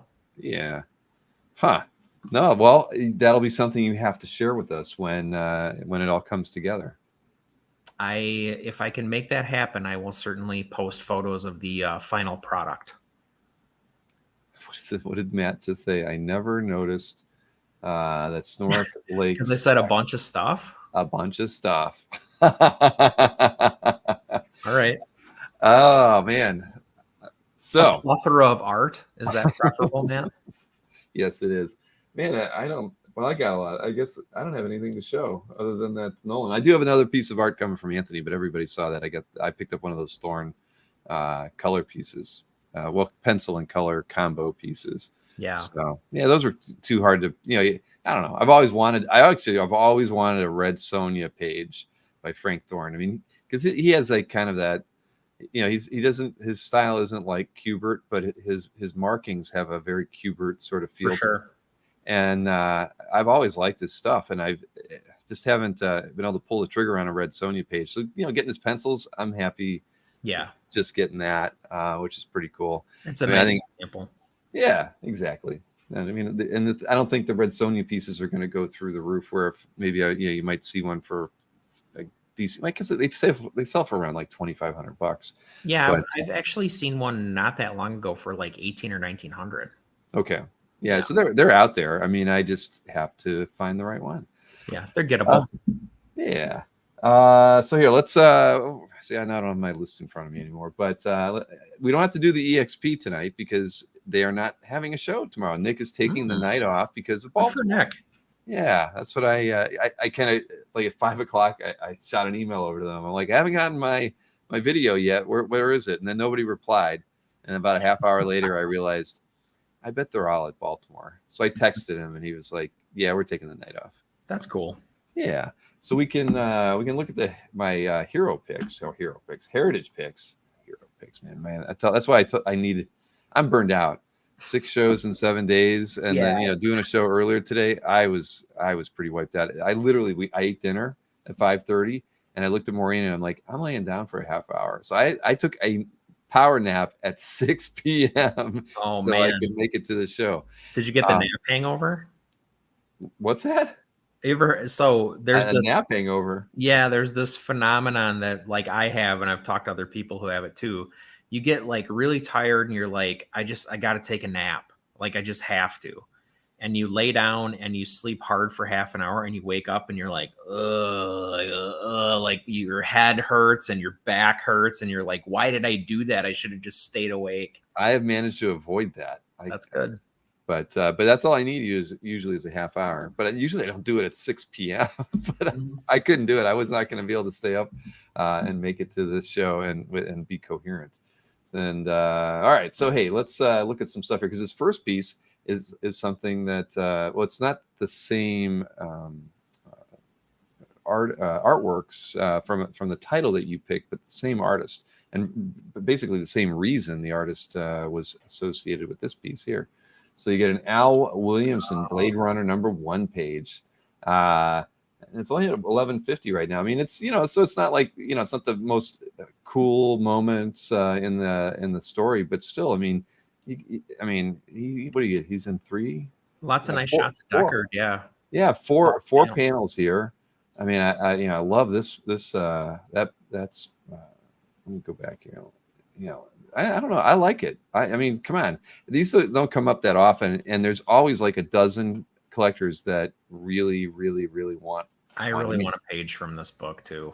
Yeah, me too. But will it ever happen? Probably not. I mean, they're always. I mean, I don't know where this one ends up going. You want to take bets on where you think it's going to end up? I'll say 8. Really? I think 8. You think 8? I think it'll be 8. I was going to say 6. Okay. Well, then we're going to see. Well, I was going to say 75 first, but then I was thinking 85, and so I'll go with 8. This is it's funny too because this sequence in the movie is one of the things that like got chopped up a few times, as my understanding, and it's actually like hard to comprehend a little bit of the dialogue here and there. So seeing it all like in word balloons and like with the narration and the bubbles, right. This is actually much clearer than what happens in the film. Yeah, because I didn't get the hippie in the first panel either, to be honest. Mm-hmm. That wasn't at least in it, but right, that's not there. So there you go. You got TMD1 agreeing with you at 6. Rick Welch says 7, and I said 8. So yeah, I'm making a note. Okay, Bill's at 8. Check back. You got Chris, 7. All right. So or no, you were at 6. I'm sorry, you're at 6, and Rick Welch is at 7. TMD1 agreed with you. Okay. Yeah, I'm with Tariq. I think without the big part, okay. I think the bid will be around 6. All right. Well, we shall see. But a great page. I've always wanted something from this. So next up, this was a unused preliminary by Alex Ross. I don't usually pick Alex Ross stuff, but I thought this was a pretty badass. It's really cool image, isn't it? Yeah. Look at that. Pencil stuff is so cool too. It is. I mean, I love the way he's handling the buildings in the background with it, just crazy different angles on it. But the way he put a lot of work into this pencil wise to making this thing look nice. And he also, I think, designed that vehicle because I've never seen like a tandem bat jet. Right. I mean, this is so in your face, and they both look super PO'd. I mean, I love this thing. I mean, I actually was like, man, I threw bids on stuff this week too on like 4 different things. It was hard not to show those items, but they're not in the list, so I didn't bid on this one. But I actually thought about it. You did the smart thing. If you wanted to win them, you left them out. Exactly. But I'll talk about them next week. Then this was a Herb Trimpe. Was it Sal Trapani's inks on this one? So this is from Incredible Hulk 161. I definitely want to someday get a Hulk Trimpe piece. I mean, I just to me he's like synonymous with the Hulk. I just I love his ugly Hulk. I mean, it's just, I mean, Trimpe's work on it. So it's not like it's a great page or anything, but it's Trimpe Hulk, and he's rampaging. Right? He's rampaging. Yep. And there's some nice sound effects on this page too. Runk. The problem is there's a couple of guys that we know quite well that you're probably going to be bidding against anytime a Trippy Hulk page comes up. Exactly. I'd like to think that some of those guys reach their fill and they'll just stop. You know, I mean, I can dream. Huh? I can dream. They're not like NSN where there's just one more page. Mm-hmm. Mm-hmm. Keith Giffen, Legion of Superheroes. There's now you're talking my language. I know, and there's another one. So this is Malstead Inks, and the other one was I can't remember who the other. I was like, no, I don't even want to guess. But there are two Giffen Legion of Superhero pages out there. So this one has Dark Side in it, yep. And you know, I mean, tons of Kirby Crackle. I mean, this is Giffen on Legion of Superheroes. I literally bought those books because it was to me it was like Perez on Titans. When I saw Giffen on Legion, I was blown away. The covers were, they had tons of characters on them. To me they were all fresh and new because I didn't know any of them. Dave Cockrum designed most of their costumes. Exactly, and so I have an affinity for Giffen Legion of Superheroes, and so I saw this, and the other page is not too shabby either. Kirby stage to get residuals on the Crackles. I can't argue with that, but let me see. I think let's see, is it that was it this one? Yeah, it was this one. So this one's not as good, but it's Schaffenberger. Schaffenberger, yeah, that makes sense. So, but again, this is from issue 305. Definitely unmistakably Giffen in there, but yeah, that other page is badass. I want that one, but I'd rather have Malstead too. Yeah, exactly. And nothing against Schaffenberger, but it is what it is. But what was the bid on that one? Yeah, look, it's already at $3,900. It wasn't even at $200 earlier when I highlighted. Oh, you can look, it was $875. So it's $875, and it's at $3,900 now since my pay. Yeah. It's gonna go high. It deserves it. It's a great page. That's one where I kick myself because my favorite run is the 5-year gap, and that stuff used to be like, and it's very divisive amongst Legion fans, and so the art was like never like that sought after, but it is now. Right. Well, I've kind of resigned myself that I'll never own a Giffen because it's just it means a lot. Because I love the stories. I still save the issues. I've gone back and reread them just because I love the art in them. But the stories were actually pretty good, even again from a non-DC guy, not knowing anything about the lore. It was good. This is an Alex Toth House of Mystery page from issue 182. It's hard to pass up a nice Toth, and he handles shadows and stuff so well. The lighting in this panel here is great. I don't know, these little demon babies tormenting this guy. Chuck Arnold told me this week that he thinks Toth's overrated. What? I'm gonna see what he says. I want to see him confirm that. I want to see him defend it. Yeah, we'll have to have him come on and explain how that is. I don't know how you could say that. I mean, Chuck Arnold loves like spotted blacks. I mean, he says that 3 or 4 times every time we have him on. He loves all these guys that worship Toth too. Yeah. See, he's not going to say a word. He's lurking. He's lurking in anger. But yeah, I like this page. I've never owned a Toth, but this would be, I wouldn't mind having this because this is just a good example. Probably won't like completely break the bank. It's at $600 right now. Yeah. But yeah, not bad. See, I've really forgotten what I had here. A Mazzucchelli X Factor page. I mean, it's not Daredevil, of course, but it's Mazzucchelli. It's Rubenstein inks on it. But I mean, the way the characters are drawn, I mean, it's definitely Mazzucchelli. So, if you don't want to spend $15,000 and up on a nice Daredevil page by him, you can get an X Factor page for it's still at $125. I mean, it'll be affordable.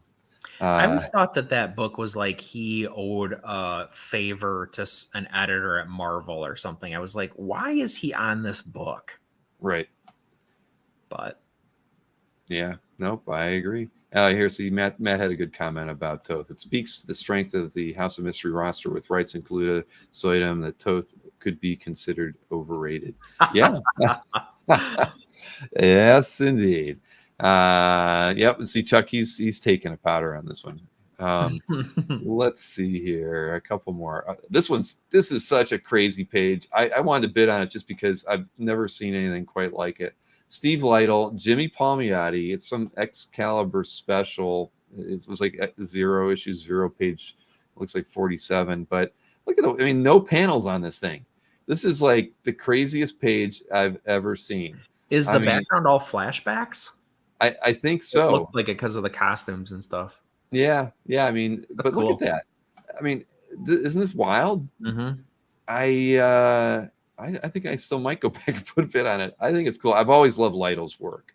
So, I mean, just the way, because I've always thought the way he handles like doing some lighting effects like this, because you're sure they probably put a shadow on Prof's face there, but Right. he does this little line to kind of indicate where he wants the colorist to do stuff. Yeah, So, his contour line stuff is awesome, and he's another great Legion of Superheroes artist. that's true. That is very true.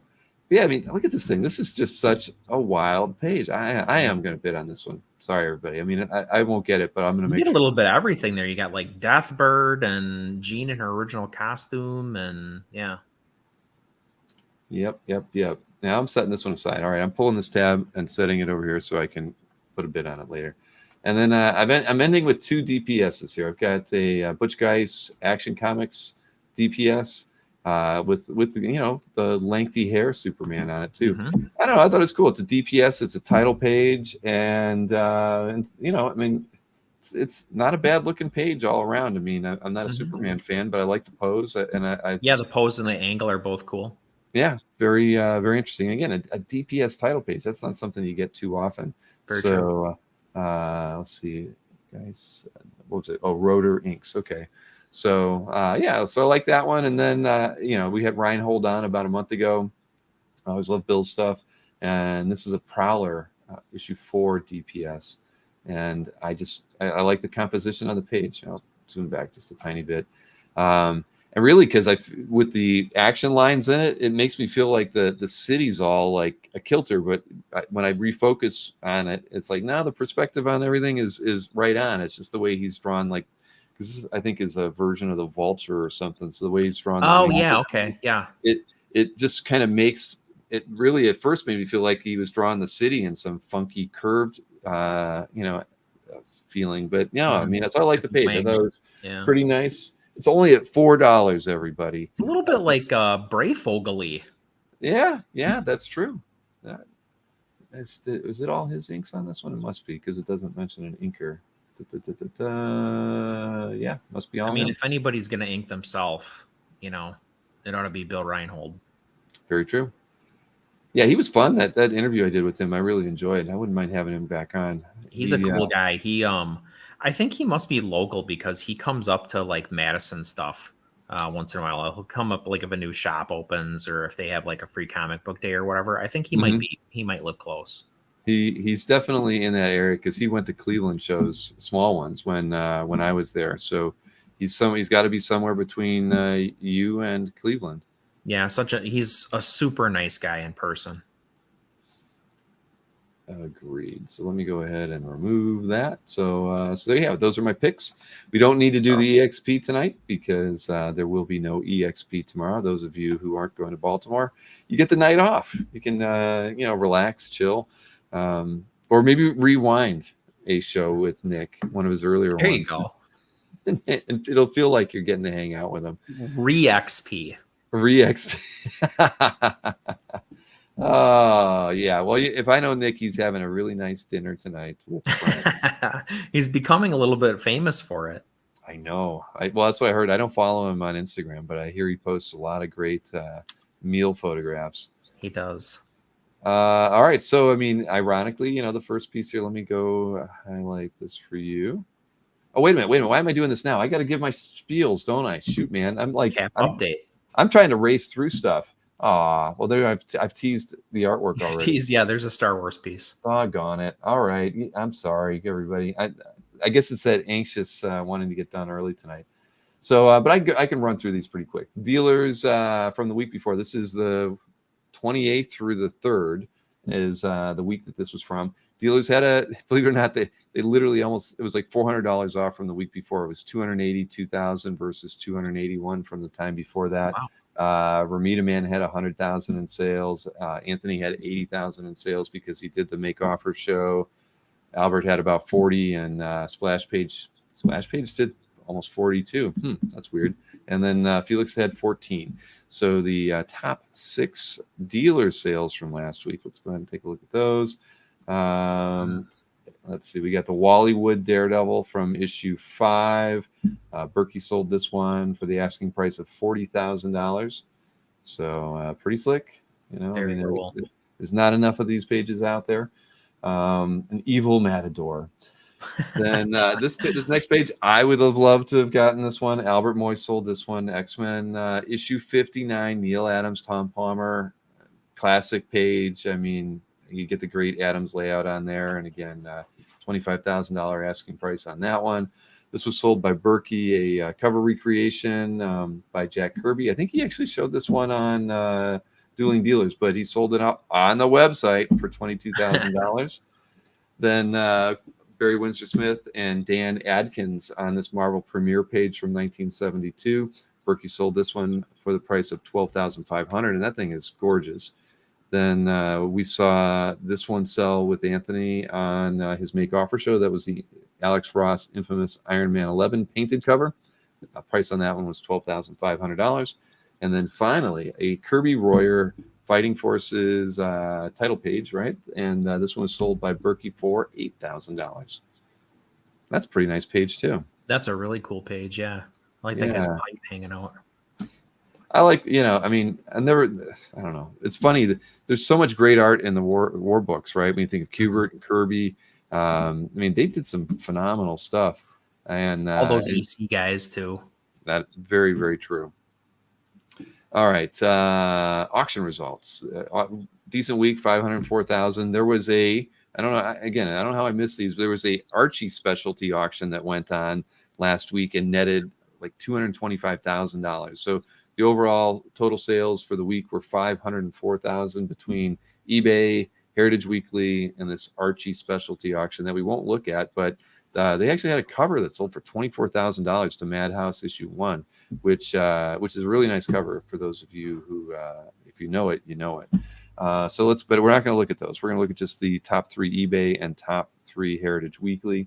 So first up, this is, I know we're showing, because this is what the guy listed it with, was not the original art, but this is a Ryan Otley Invincible variant cover to issue 9. Listed as sold for $4,000, but it sold with a make offer of $3,500. Then there was this Marshall Rogers G.I. Joe page that I wouldn't have guessed it'd sell for this much, but $3,650 was the price on that one. Wow. Again, issue 61. Maybe there's some first appearance special thing going on in there. I don't know. And then Mateus Santoluco did this Teenage Mutant Ninja Turtles 25 cover, and it sold for $2,495. Then the 3 Heritage picks. I mean, come on, I knew this was going to go high, but I did not think $19,200 high.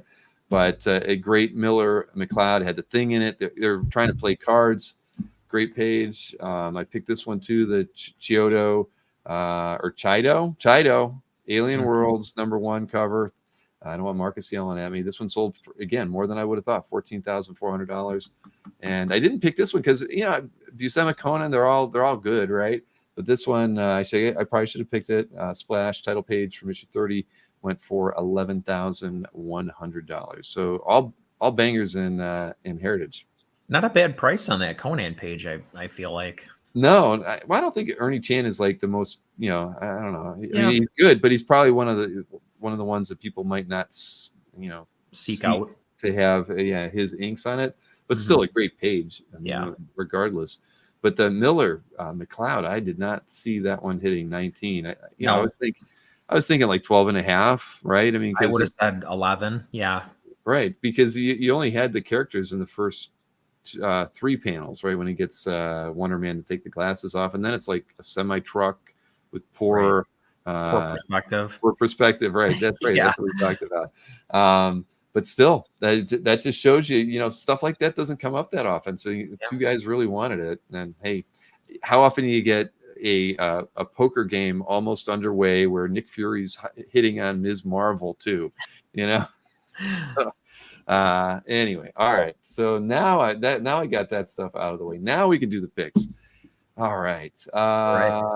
As we've already teased, we've got a Star Wars Williamson page here, and it's freaking unbelievable, isn't it? Holy moly! It is, and as much as I love the art, and as much as I love Star Wars and the characters and everything, I really picked this because this page has my favorite Star Wars line on it, period, which is "Fly casual." Fly casual. Mm-hmm. Oh man, but look at the Chewbacca. I mean, you see the way Williamson draws Chewbacca, and it's like, man, I was joking with Howard in the green room. I'm like, you've done some, we got to mix things up. Maybe you can do some more Star Wars drawings. I asked him, how about a Chewbacca? You should have seen the look on his face. It was a definite no. But you look at Williamson, man, and man, Chewie looks handsome in this shot. He's like got a Gandalf beard practically, and I mean, damn. It's just the way that he is capable of inking textures. I mean, like, you've got fur and cloth and metal and basically any kind of texture that can be represented is on this page, and he pulls them all. I mean, Williamson is just like an absolute master. And if you want to talk about, spotting blacks, I mean, holy balls, this is your guy. Oh yeah, without question. I mean, and it's cool that, again, he worked on Blade Runner, he worked on this. It's clear that, Marvel knew a guy who could handle, hair. Yeah, a lot of hair, but strict scripts, right? That where he's got to, he's either got to follow the scenes and then, and do them well. And get likenesses down too. Yeah, I mean, at the end of the day, it just says a lot about him as an artist. And man, who wouldn't want to own? I mean, really any page from the adaptation like this. But yeah, this is great. I mean, look, even he has the nerve to go in and do some cross hatching here. I mean, well, look at the reflection on the Death Star gunners' helmets. I'll see that true. I mean, that's yeah. This is some good stuff. I mean, he had good reference to look at the end of the day, but still, I mean, totally. He could have mailed in some of this background in the Falcon here, and he didn't. He put a lot of work into it. Wow. Anyway, whose collection is this? I don't even know. Oh, Frank Giella. Oh, well, he's got a good eye. So, dang. Oh, yeah. Even Chuck mentioned the reflections on the helmets. Chuck's back. He didn't hear any of the bad things you were saying about him earlier. No. Shh. And I agree with Joe on this. Williamson wins the night. I mean, that the Blade Runner piece we looked at. Yeah, I could have easily picked the. I think he posted a Blade Runner image too, and it's got the classic spinner flying through the city with the massive billboards with the Japanese lady who's singing and there it is on the left over here. Yeah. And that's a DPS. Come on. Wow, look at that. That's crazy. Yeah, that's stuff he that ate the Tyrell Ziggurat. Look at it. That's unbelievable. Look at the lines on the screen to show the resolution on the screen. Dang. Of the billboard. Come on, L. Williamson. Yeah, he went all out. You don't see stuff like this outside of a 2000 AD book where those guys sometimes did just totally crazy stuff. But Williamson, man, he loved the material enough to put that much effort into it. Oh, and he nailed so I've watched this movie. This is my favorite movie. So I've watched this movie 1,000 times. And if you scroll back down to the right corner where Roy and yes. Look at the lighting on their faces, the uplighting. That's exactly from the film. He just perfectly captured that. Dang. Well, yeah. So, we talk about, we as collectors, I think who wouldn't want a page from Blade Runner and or a page from the adaptation work that Williamson did? I mean, and here Frank gets one from each. That's pretty. So That's, I'm glad I mentioned this because I was heartbroken that I couldn't feature both, but the Fly Casual won me over on the Jedi page. yep, yep. Negative space fabric folds. Yeah, that's true. That's the way he handled it. But anyways, yeah, those. Yeah, that would make my year. You know, to pick up two books or 2 pages from those books. Yeah, congrats, Frank. So let me see. Get a like on this one. This is Dan Gallo, originator, one of the originators of the Comic Con, right? You got Buckler, Giordano, Brave the Bold cover here. This is a nostalgia pick for me. So I think I've told this story before, but when I was a little kid, my great grandma was basically our daycare. So we would, if we didn't have school, we were at my great grandma's house, and my uncles had left their comics there. And so that's my first exposure to comics. And this is one of the Brave and the Bolds that I had. I had this one, and I had the one where, I think it's in the 130s, and it's him and Nemesis, and they're on the scales of justice, and Nemesis is like shooting up at Batman. But so this is a nostalgia pick for me. I'm not a big Rich Buckler fan by any stretch of the imagination. I do love Dick Giordano though. Mm-hmm. And I think, this certainly stands on its own. And, from your perspective, Bill, it's got this wacky DC villain. He's bombarding them with paper. I know what you're thinking, but that's exactly what I'm thinking. I'm like, this is why I don't get DC. He's bombarding them with paper. Yeah, oh my God, he's shooting paper at us. What are we going to do? Right. But no, I mean, nostalgia drives the hobby in so many ways, right? I mean, I'm sure Dan, probably felt the same way. Is it his favorite story? No, but I mean, I bet you this is something that he probably remembers fondly and wanted to add it to his. Oh, paper cuts hurt, says Rick Wells. Evil origami, says Rich Days. It also made me a Creeper fan. Like I've always loved the Creeper, and I know it's because I read this book when I was like in 2nd grade. Wow. Well, this is pickle juice man is right. I guess I did my best. I did this for the chat ultimately, I guess. I love it. Yep, exactly. If the Creeper's calling you a weirdo, you got problems. This weirdo is, yes, exactly. They both shout paper at the same time. Well, there you have it. Next up, Bill prefers Paste Pot Pete. Thank you, Marcus. Yeah. Let's see. RS88's Calf Gallery. This is Zaffino. It's all Zaffino. Nice. Yep. And it's the entire story from Batman Black and White. This feels kind of Tothy. It is 100% Tothy, and that's one of the things that I love about this. Wow. Yeah. And I encourage everybody, like, this is Toth, like it's everywhere. But obviously also, Zaffino's a master in his own right, but you can feel the influence here in a big way. So I encourage everybody, if you can, go click on this, go look through it. Every page is there. Wow, that's nice. And it's just unbelievable. Yeah, these are, wow. We don't have time to look at every page, but these are fantastic. RS88 is he's got a very enviable collection on Cap. He has great taste too. Definitely does. So wow. Okay, well that's definitely look that one up. RS88 and the Zaffino story here. Smoking the last panel is great. Yeah, I agree with you on that one, Rich. Missing one page. Is Tothy a word? It is now. It is now. Hashtag Tothy. Yeah. Next up, what do we got? This is we got some. What was that? We almost got it. We do have a song for Marcus on this piece. Oh yeah, Marcus had a couple good ones this week. So this was I know this was in Kavi's collection, and was it Maliv? Yeah, it was Maliv. Yeah. All right.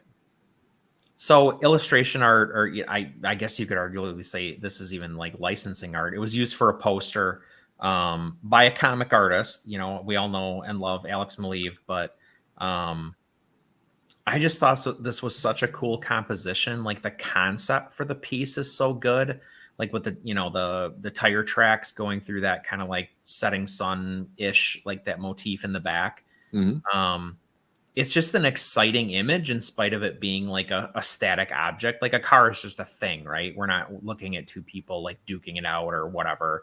But the accuracy, like the accuracy that he portrayed the vehicle with, is like dead on. So it's a great technical illustration in addition to just being a cool illustration unto itself. Yeah. Matt says looks very Atari. Yeah, that could be the cover of an Atari game for sure. I mean, it's beautiful. And it was Cavi. Yes, definitely Cavi. It's just cool to see stuff like this. I mean, I didn't like you said, what was it for? It was just some kind of official merchandising stuff. So can you highlight Rich's comment, because that's exactly what I was thinking too. Bob Peak. Oh yeah, yeah. definitely. I mean, absolutely. No, it's early 70s feel, says B&G. Definitely, that's peak 60s and 70s. But yeah, very cool. And again, everybody, I love seeing stuff like this on CAF. We need, if you got illustration art that you think doesn't belong, it belongs. Post it to the site. Yeah, and especially, I mean, this is a guy who's chiefly known for comics, so why not? Definitely. Well, congrats to Cavi. I know he's settling into some changes in life, but it's not stopping him from picking up art, and that's wonderful. Then a single comment left by Marcus on a DK Ruan backlash. Is this I assume it's a commission piece? Okay, cool. Not a big scan though. No, it's not a big scan, unfortunately, because the color work on this is just gorgeous, and like how he gets these like diffuse, like almost lens flare effects in the stuff that is lit, and it's all done traditionally. Whereas damn good and well, it would be so much easier to do this digitally. I just have a tremendous amount of respect for that, and the fact that like he is a new artist. He's a young person, and to have like stuck to his guns, artistically speaking, and doing this traditionally, I think is really admirable. Yeah, agreed. Joe Case is very Sienkiewicz, and I would say that, and I see some Tommy Lee Edwards in the way he's handling the background there, maybe not the figure, but just in the color and the motion. But it's phenomenal, and we need more guys and gals sticking to their traditional roots and and making great artwork like this. It's gorgeous. It's Lash Billigan, says Mark. Okay, all right, Marcus. Next up, we got this. This is in Caesar's CAF gallery. That's who Shemp is. So what do we got? Darwin Cook, All-Star Western, number 28. Interesting. So it's Jonah Hex, like through a series of events, finds himself in the modern day, and he actually gets his face fixed because he winds up in the hospital. So that's why he looks like Clint Eastwood here. I was going to say he's got Clint's hair for sure. Yeah, instead of horribly disfigured Clint Eastwood. I just thought this was so cool because normally we don't associate Darwin with like likenesses or like a more detailed portrait like this. So for him, I feel like this was kind of a departure, but like he probably, I would guess, like really enjoyed drawing this, like stretching his artistic chops a little bit. And it doesn't hurt that this is one of my favorite characters. So this was a no-brainer pick for me. Exactly. I mean, I would never have picked Darwin for it. I would have said Steve Dillon or something, just, in the way that, handling all the fine lines that work there and the beard and this, even the line work there and even in the hair.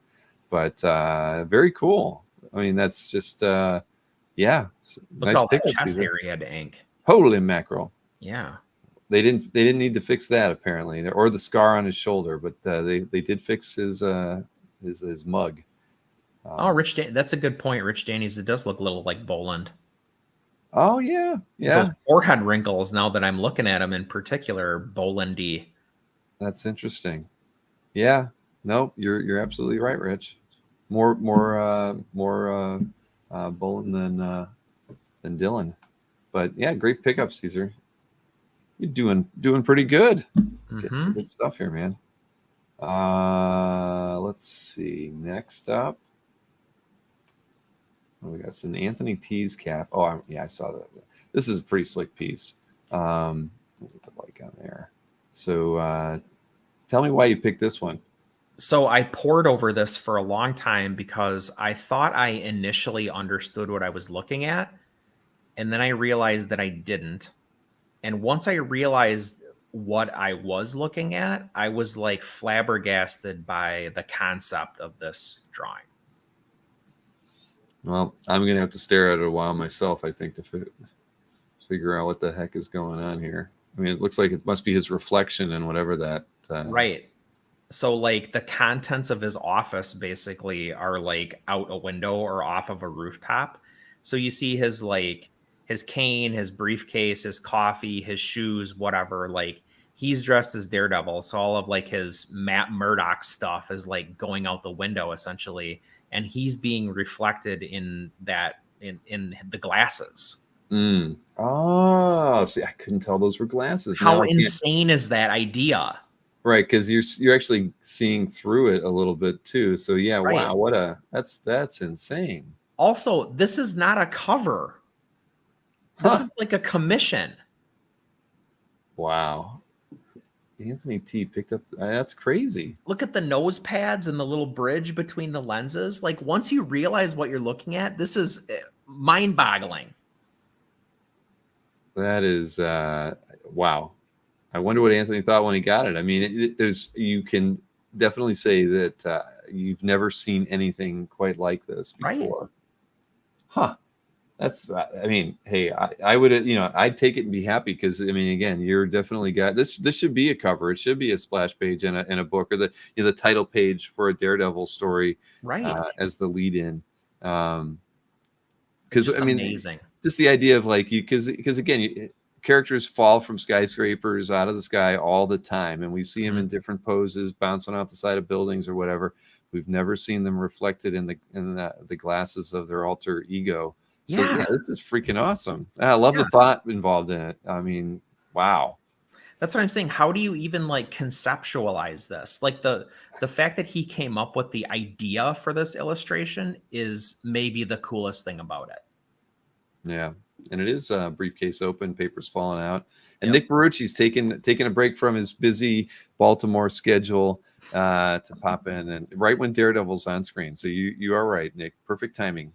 He felt a disturbance in the force. And I did I broke it to everybody, Nick, that you're not going to be on tomorrow. There was tears were shed, and some people said they're going to watch old shows just to feel like Uncle Nick is on with them on Friday at 7 p.m. Uncle Nick. But I love this piece, man. This is incredible. So I wonder, did Anthony really look at that? He didn't even write a description. Wonder why. I mean, he's obviously a big Daredevil fan. That's his. What do you say? I don't know. Like I'm blown away by the concept or something. I mean, yeah.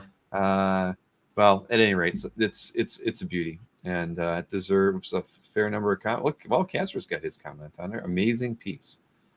Let's see. What did Marcus say? This is too clever of a concept and should be a cover. There you go. DD changing on the rooftops without a care for the Murdoch side of things falling away screams of high-level emergency.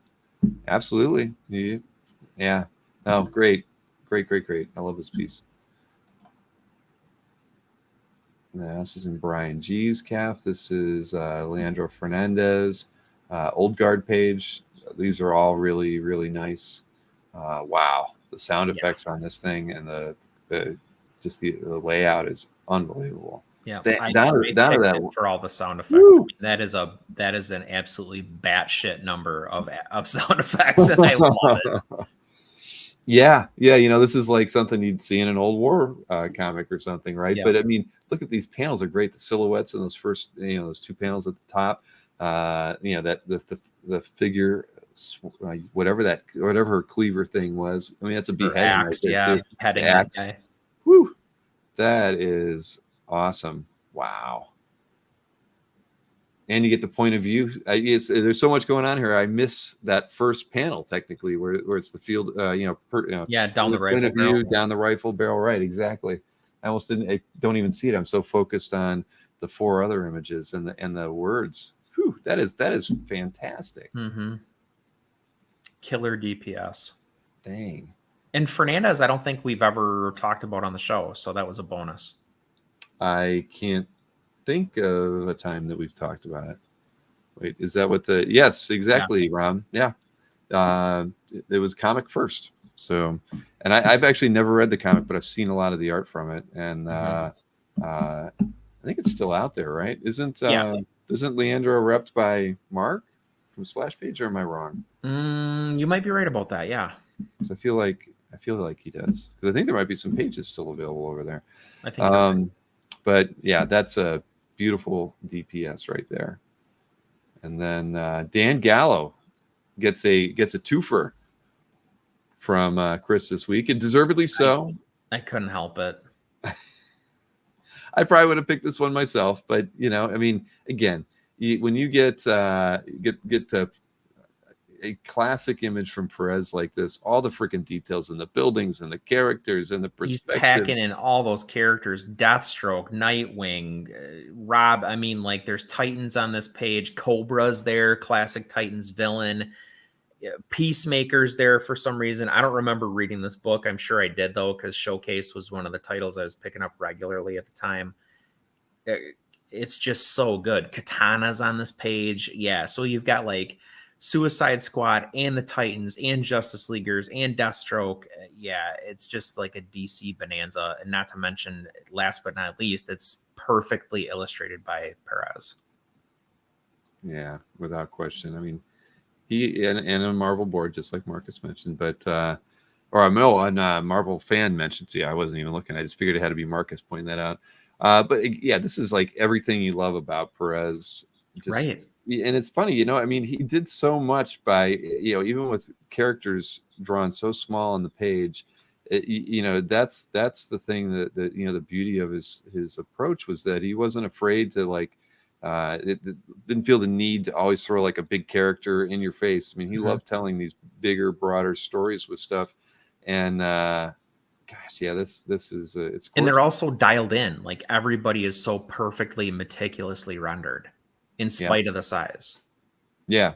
Oh yeah. Without, it's funny. Yeah. You think about how maybe a modern artist might take, their approach to it, and they might really knock it out of the park by making the characters up front be more refined and detailed, and then kind of fading it as you go back. Perez, he just goes balls to the wall detail and doesn't care. Even in the buildings in the background, he's drawing every window in that skyscraper in the bottom. And wow. Yeah. And like Rich just said, the character choreography is impressive. Yeah. And that's a great word for it. Choreography. Well, it's all art is subjective. We say that all the time. So that's tongue in cheek. So we got a Joe Mad, Tim Townsend, House of M wraparound cover as your final pick here. So let's see how this turned out. Yeah, that's Townsend on Mad for sure. That's why, that's Townsend was always my favorite inker on Mad stuff. I'm glad you said that, because I know I picked Joe Mad last week and I was like, I can't pick Joe Mad again this week, but this is just, it looks different. Mm-hmm. And it looks different because it's a different inker. And I think like that's unto itself, that's like worth commenting on. That's worth highlighting. Not to mention it's an awesome image and it's got like 3 of Marvel's biggest characters and like all those cool things too. Right. But I just thought it was cool to like highlight the, how much a different inker brings to that party. Oh, that's cool too. Getting the pencils. Oh, his pencils are tight. The only Madureira piece I have is penciled, and it was so tightly penciled that they just shot it from the pencils. There were no inks. Marcus says we could have picked Mannix last week. There was what was that? The Mannix was the Wolverine piece, right? Yeah. That was a good piece too. Topographic lines on Spidey's hand. Yeah. No, it's a great piece, and Townsend. I love Townsend on Chris Pachalo too. I mean, he's a great inker, and he definitely complements certain artists wonderfully. And I don't even know if I have anything inked by Townsend anymore. I used to have a couple pages by Chris that Tim inked. I don't think I do either, actually. I have a piece I bought from him, but it's not his. Yeah, I can't think of any right now. I'm pretty sure I got rid of all the ones. Well, have to correct that. He oh, hey Antoine. So he could be at OAX. I don't know. He's in Maitland, which is he's closer to Orlando than I am. So we should probably one way or another have Tim at the show. Jason's his rep still, right? That is correct. Jason will be there. Jason is supposed to be there. We haven't finalized anything, but yes, I can't see how Jason is not there.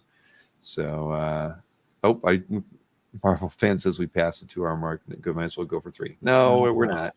No. All right, let me remove that and it's over here. I don't know about you, but I thought it was an easy week for picks this week. I think I had 5 picks out of like 2 days. Pretty much the same. I didn't. I mean, you picked a couple that I had already set aside, so I had to go back and go, grab a couple. But it was pretty easy though. It didn't take any time at all. Let's see here. Oh, Chuck texted me his diatribe. Oh, he did. Yeah. He doesn't want. Did he say don't read it out loud? No, he said, I did not say Toth is overrated. It's just that you can't find a story you can point to and say, read this, and it's by Alex Toth. The best you can say is that it's very well drawn. Well, okay. I mean, when you put it like that, absolutely. You can't think of a single story or something that where you can say, oh yeah, it was that House of Mystery issue, blah. Yeah, okay, you're right in that regard. He was too busy to punch back in his words during the segment. So, well, he can't rebut you properly here on the channel.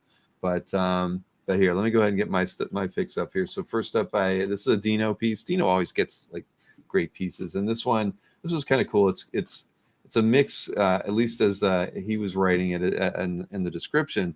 It's Adams doing some of the figures or more of the figures than others, and Dick Giordano doing some of the others. Like I remember he wrote something like the Superman face was and the Superboy face was more Adams, and then like the Wonder Woman is strict Giordano, and I can kind of see that. You can see it a little bit.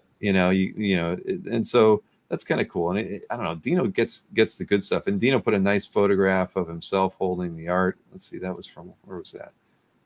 Oh, so this was published in many different ways. There you go. Look at here. Let me do this. Open image in a new tab. Look at that. Yeah. Huge, wow. Gigantic. So and again, it's at least as depicted a poster book cover, but these are always kind of cool.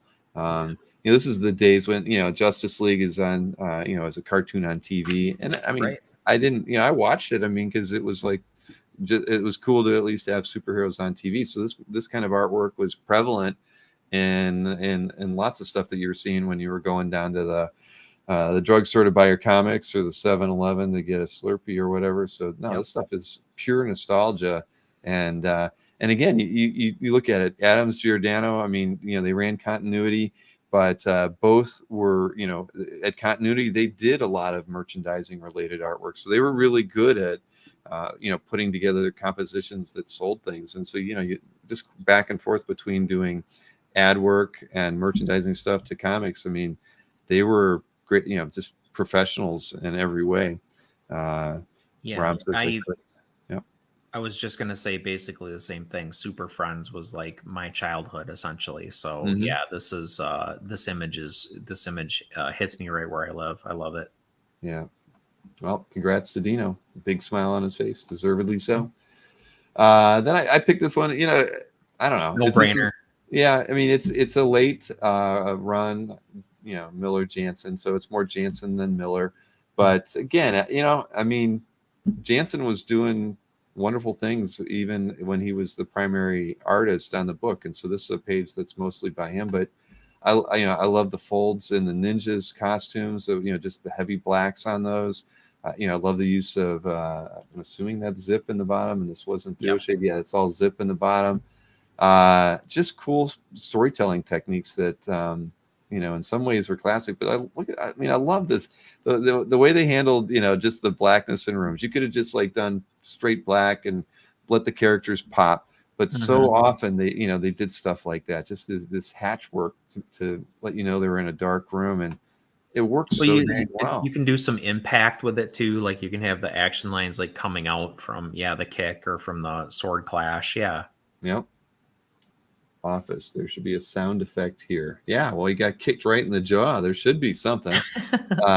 Probably a clud.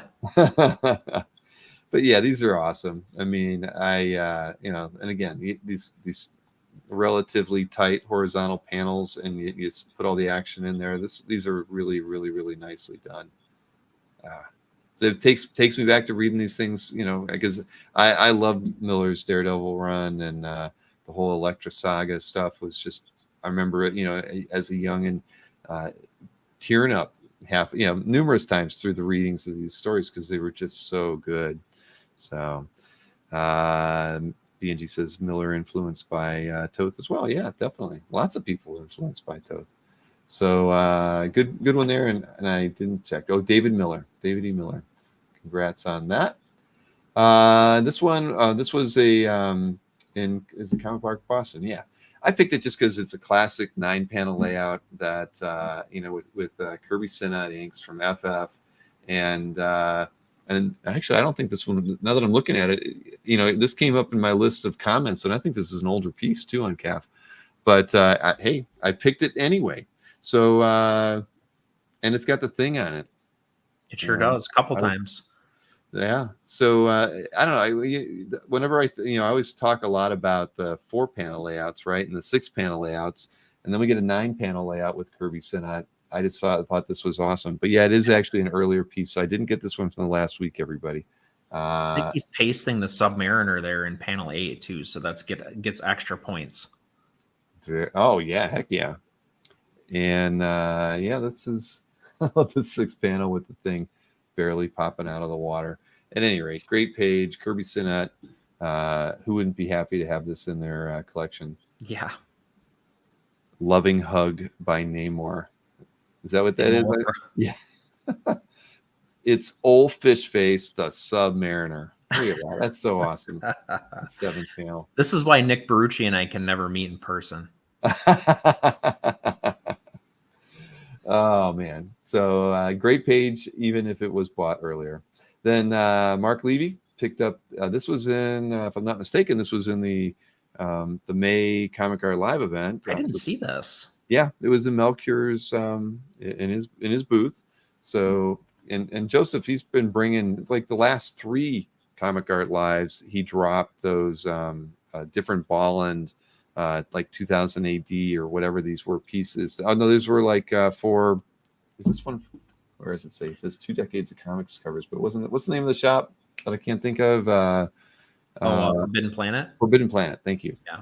I think they were from ad pieces from that or so, but this is a cool one. I mean, again, like with the others, a total weird mix of characters drawn into it from DC to Marvel.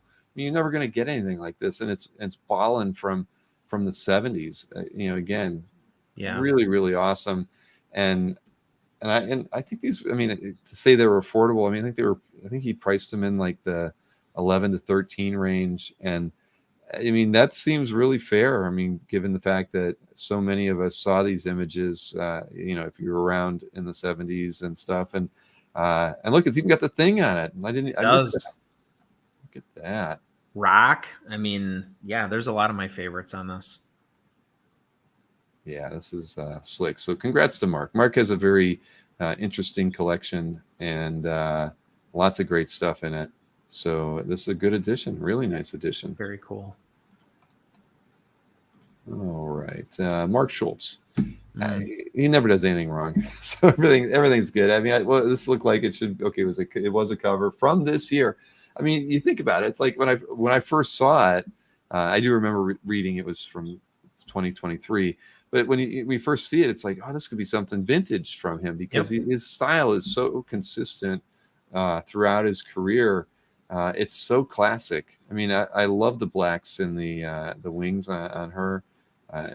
Just as an illustration, it's gorgeous. I mean, I think it's such a treat to see him ink now. yeah, You know, like so much of what we see is tonal pencil stuff, and the chiaroscuro is lovely, but like to see him put ink on something now just feels like a trick. I mean, look at the line work in the skirt, and then compare it to the wings, and then compare it to those buildings in the background. I mean, he's able to do just about anything. yeah. I mean, it's funny. There's so much volume in the skirt, right, or the dress, right, and just the way he's done the inking here. Yeah, this is great. The lighting on this belt or corset, whatever. I mean, at any rate, yeah, lovely stuff. Wow, I know he's done a few art books with Flesk, and they're all fantastic. I have one of them, but I've always loved Schultz's stuff. Yeah, and this is like John Garner said, it's so good. I mean, this could be book cover, it could be a T-shirt, and it's just a great image. And Mr. Michael Finn as the owner of this one, and that's something I can tell you about OAX too, is that we've got a couple book publishers that are going to be there, maybe more than two. So which was surprising, because we were thinking of it as strictly an art show, but the people who are coming out, Michael Finn, he's going to be setting up. He's doing. Well, I guess I shouldn't say who he's working with yet, but he's got a couple big projects in the works, and he wants to come out. He might be bringing out some artists with him, and it could be very exciting. I told him, as soon as we can make some announcements, please let me know. But yeah, it's shaping up. That was one of the things I meant to tease earlier and I forgot. So I'm glad I got Michael's art there. So then this is in Comic Art Channel's Calf Gallery and Ian Bertram Little Birds page. I mean, just a marvelous execution here. Just crazy art. I mean, I've never owned. I don't know if I'll ever own anything by Bertram, but panel after panel, the amount of effort and detail that goes into these pieces is just mind blowing. It's such a vision, right? I mean, his vision just is the main thing that comes through to me, and I have always heard artists talk about, when you're inking something or when you're drawing something and getting tighter and tighter, but you keep noodling on it. They call it noodling. Like you just keep going and going and going. Like that's Ian Bertram to me. Like literally, like there's all these noodles all over the page, and you can tell he's like fretting over like each little like micro tick mark and each curve, and there's just something incredible about that. Yeah, without question. I mean, I love the way he's handling the panels here. The jagged lines here or there. And I mean, his style is definitely just unique to him. I mean, it's very French though. It does. Okay, you're right. It does have that feel. You could think of Metal Hurlant. Mobius. I was just thinking in general, anything that was in Metal Hurlant books and stuff. But yeah, you're right. Absolutely. Wow. Yeah, this is great. So now the more I look at it, the more I wouldn't mind owning some, owning a page. Just one, but no, very nice. Absolutely. Now this is Comic Art Channel's been posting a lot of great stuff of late, for sure. And, they are called Comic Art Channel because they do have a YouTube channel. So I'd encourage you to check it out, follow it if you don't. But nice pickup there. It's a beauty. Then a Bermejo piece from Joker, the Joker graphic novel. There's not enough of these pages to go around to all the polar opposite of the last page. Yes, exactly. Yes, very, very much so.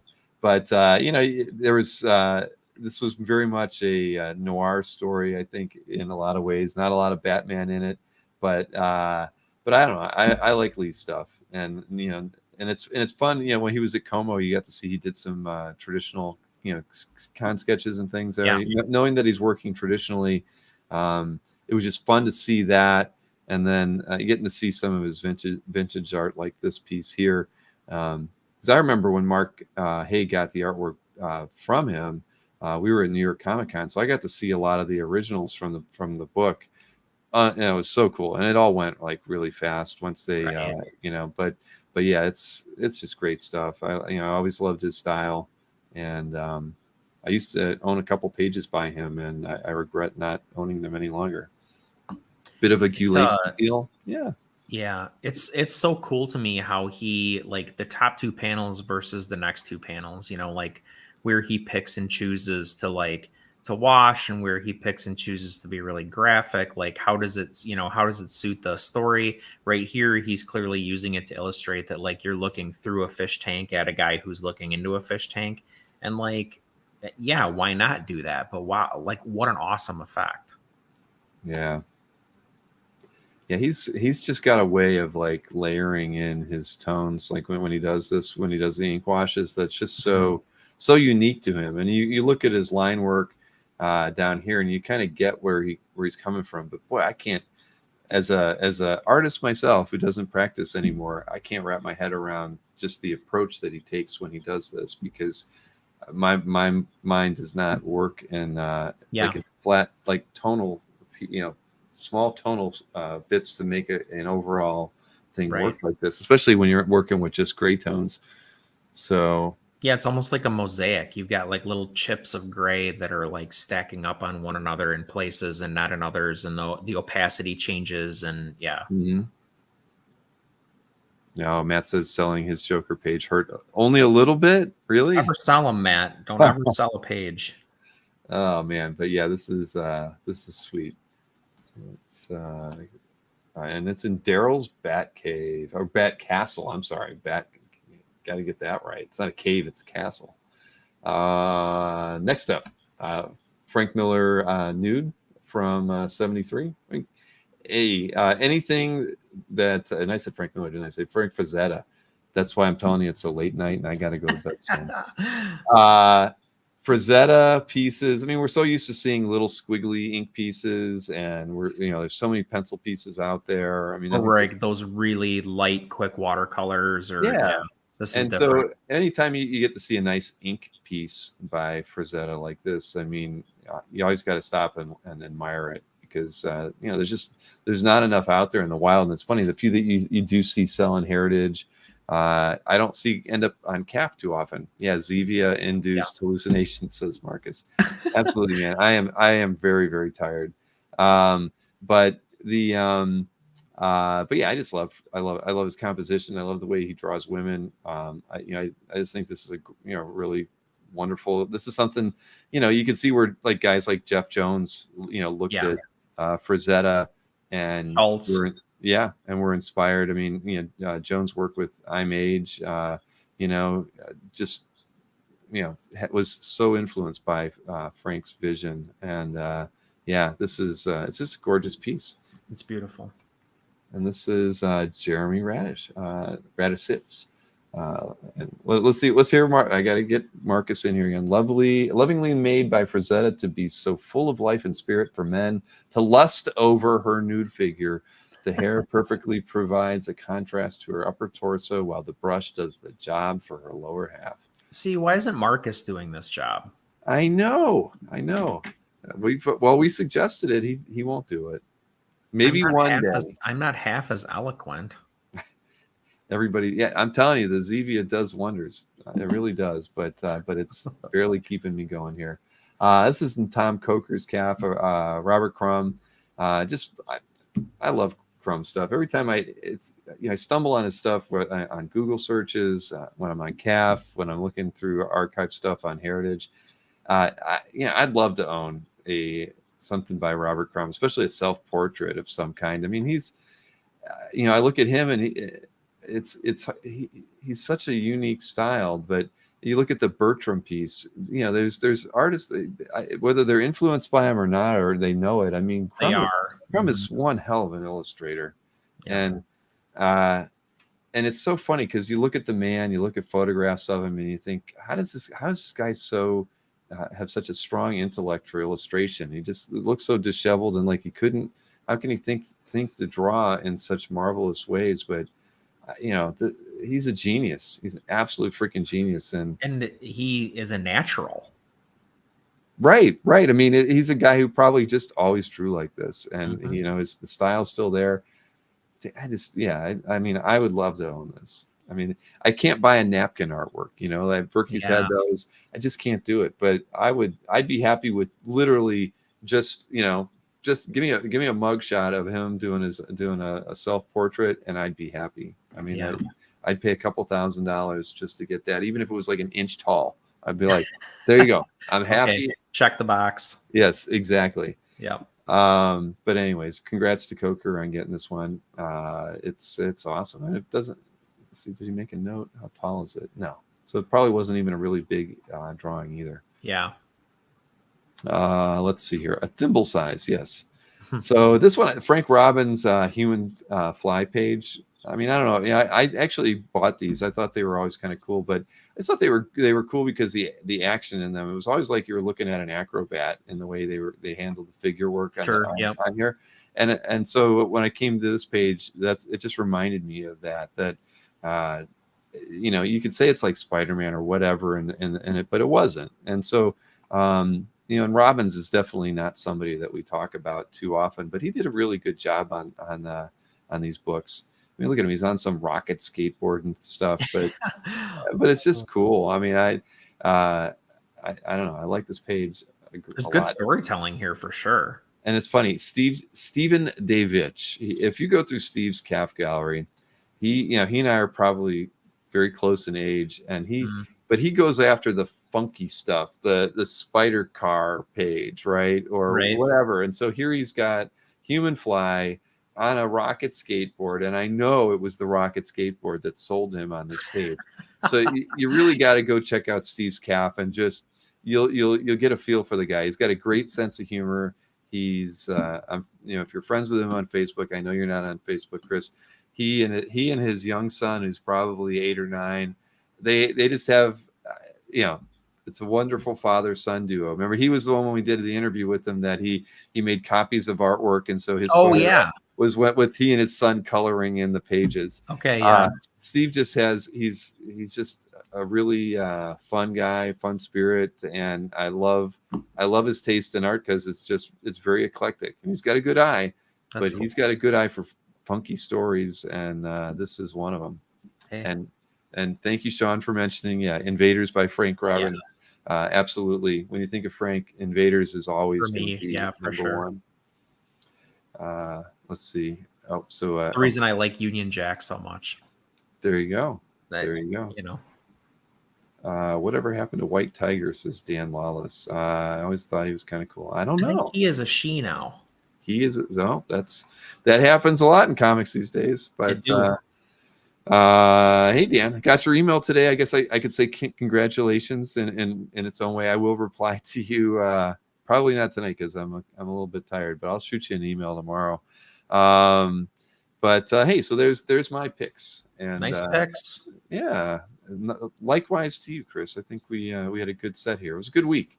Like you said, in many ways it was very easy to kind of go through the picks. Yeah. But there was a lot of good stuff out there. I mean, you know, there was a couple. I think James posted a couple nice pieces. Mikhail had an interesting commission piece that he posted into his His account. Star Wars sketchbook that he's putting up from Trakhanov has been really interesting. Exactly. Yeah. No. So there's just so much good stuff going up on CAF these days. It's unfortunately we only have time to talk about 20 pieces every week.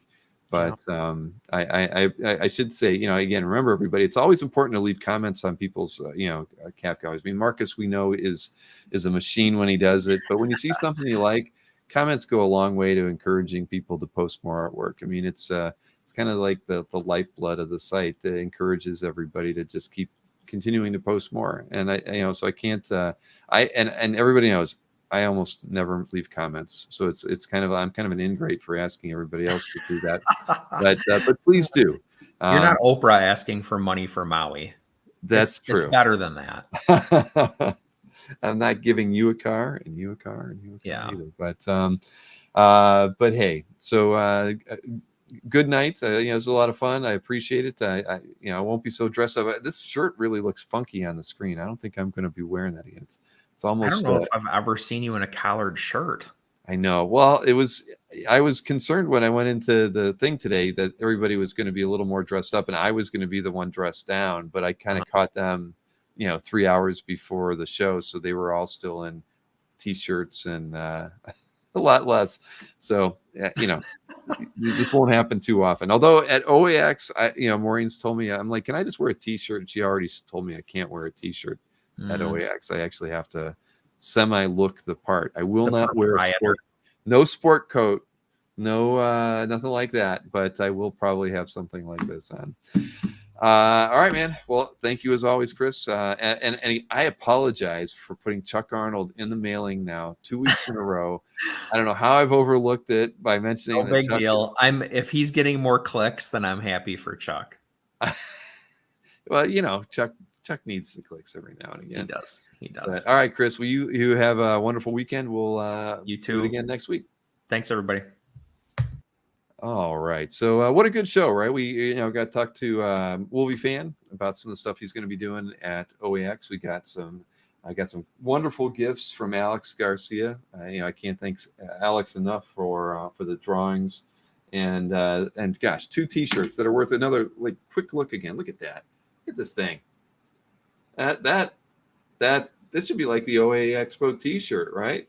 No, nobody wants. We'll come up with something a little better than that. But not meaning this is great, but you don't want to see me on the OAX t-shirt if there were one.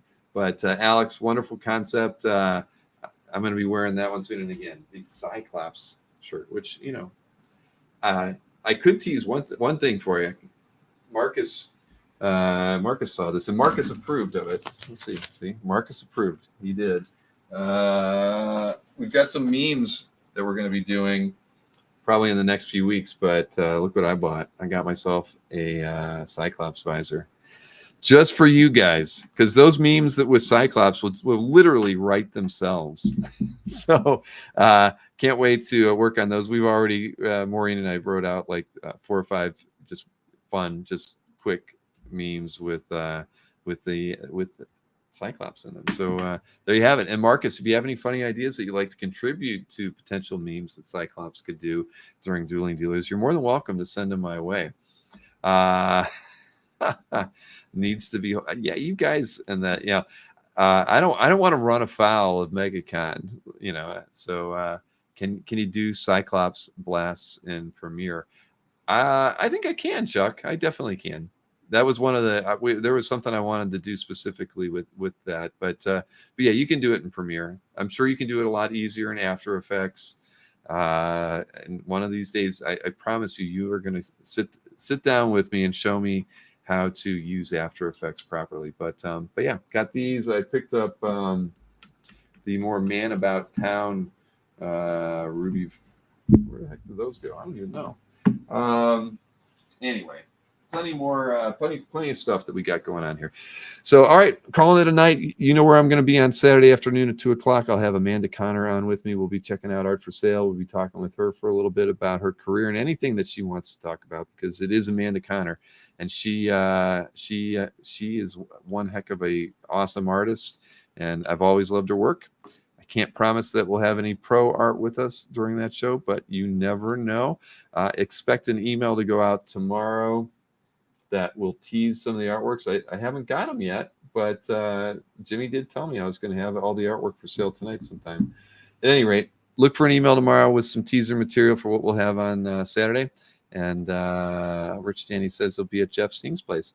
Jeff is going to be at OAX, by the way. For those of you who are friends with Jeff, I can tell you that Jeff will be at the show, and I'm very happy for that. So, all right. You guys have a wonderful night. I hope I can see you again on Saturday at 2 if you're available, Eastern Standard Time, of course. And if not, I will be back at it next Monday night. Briefly, next Monday is a sketchbook show, so James will be running that.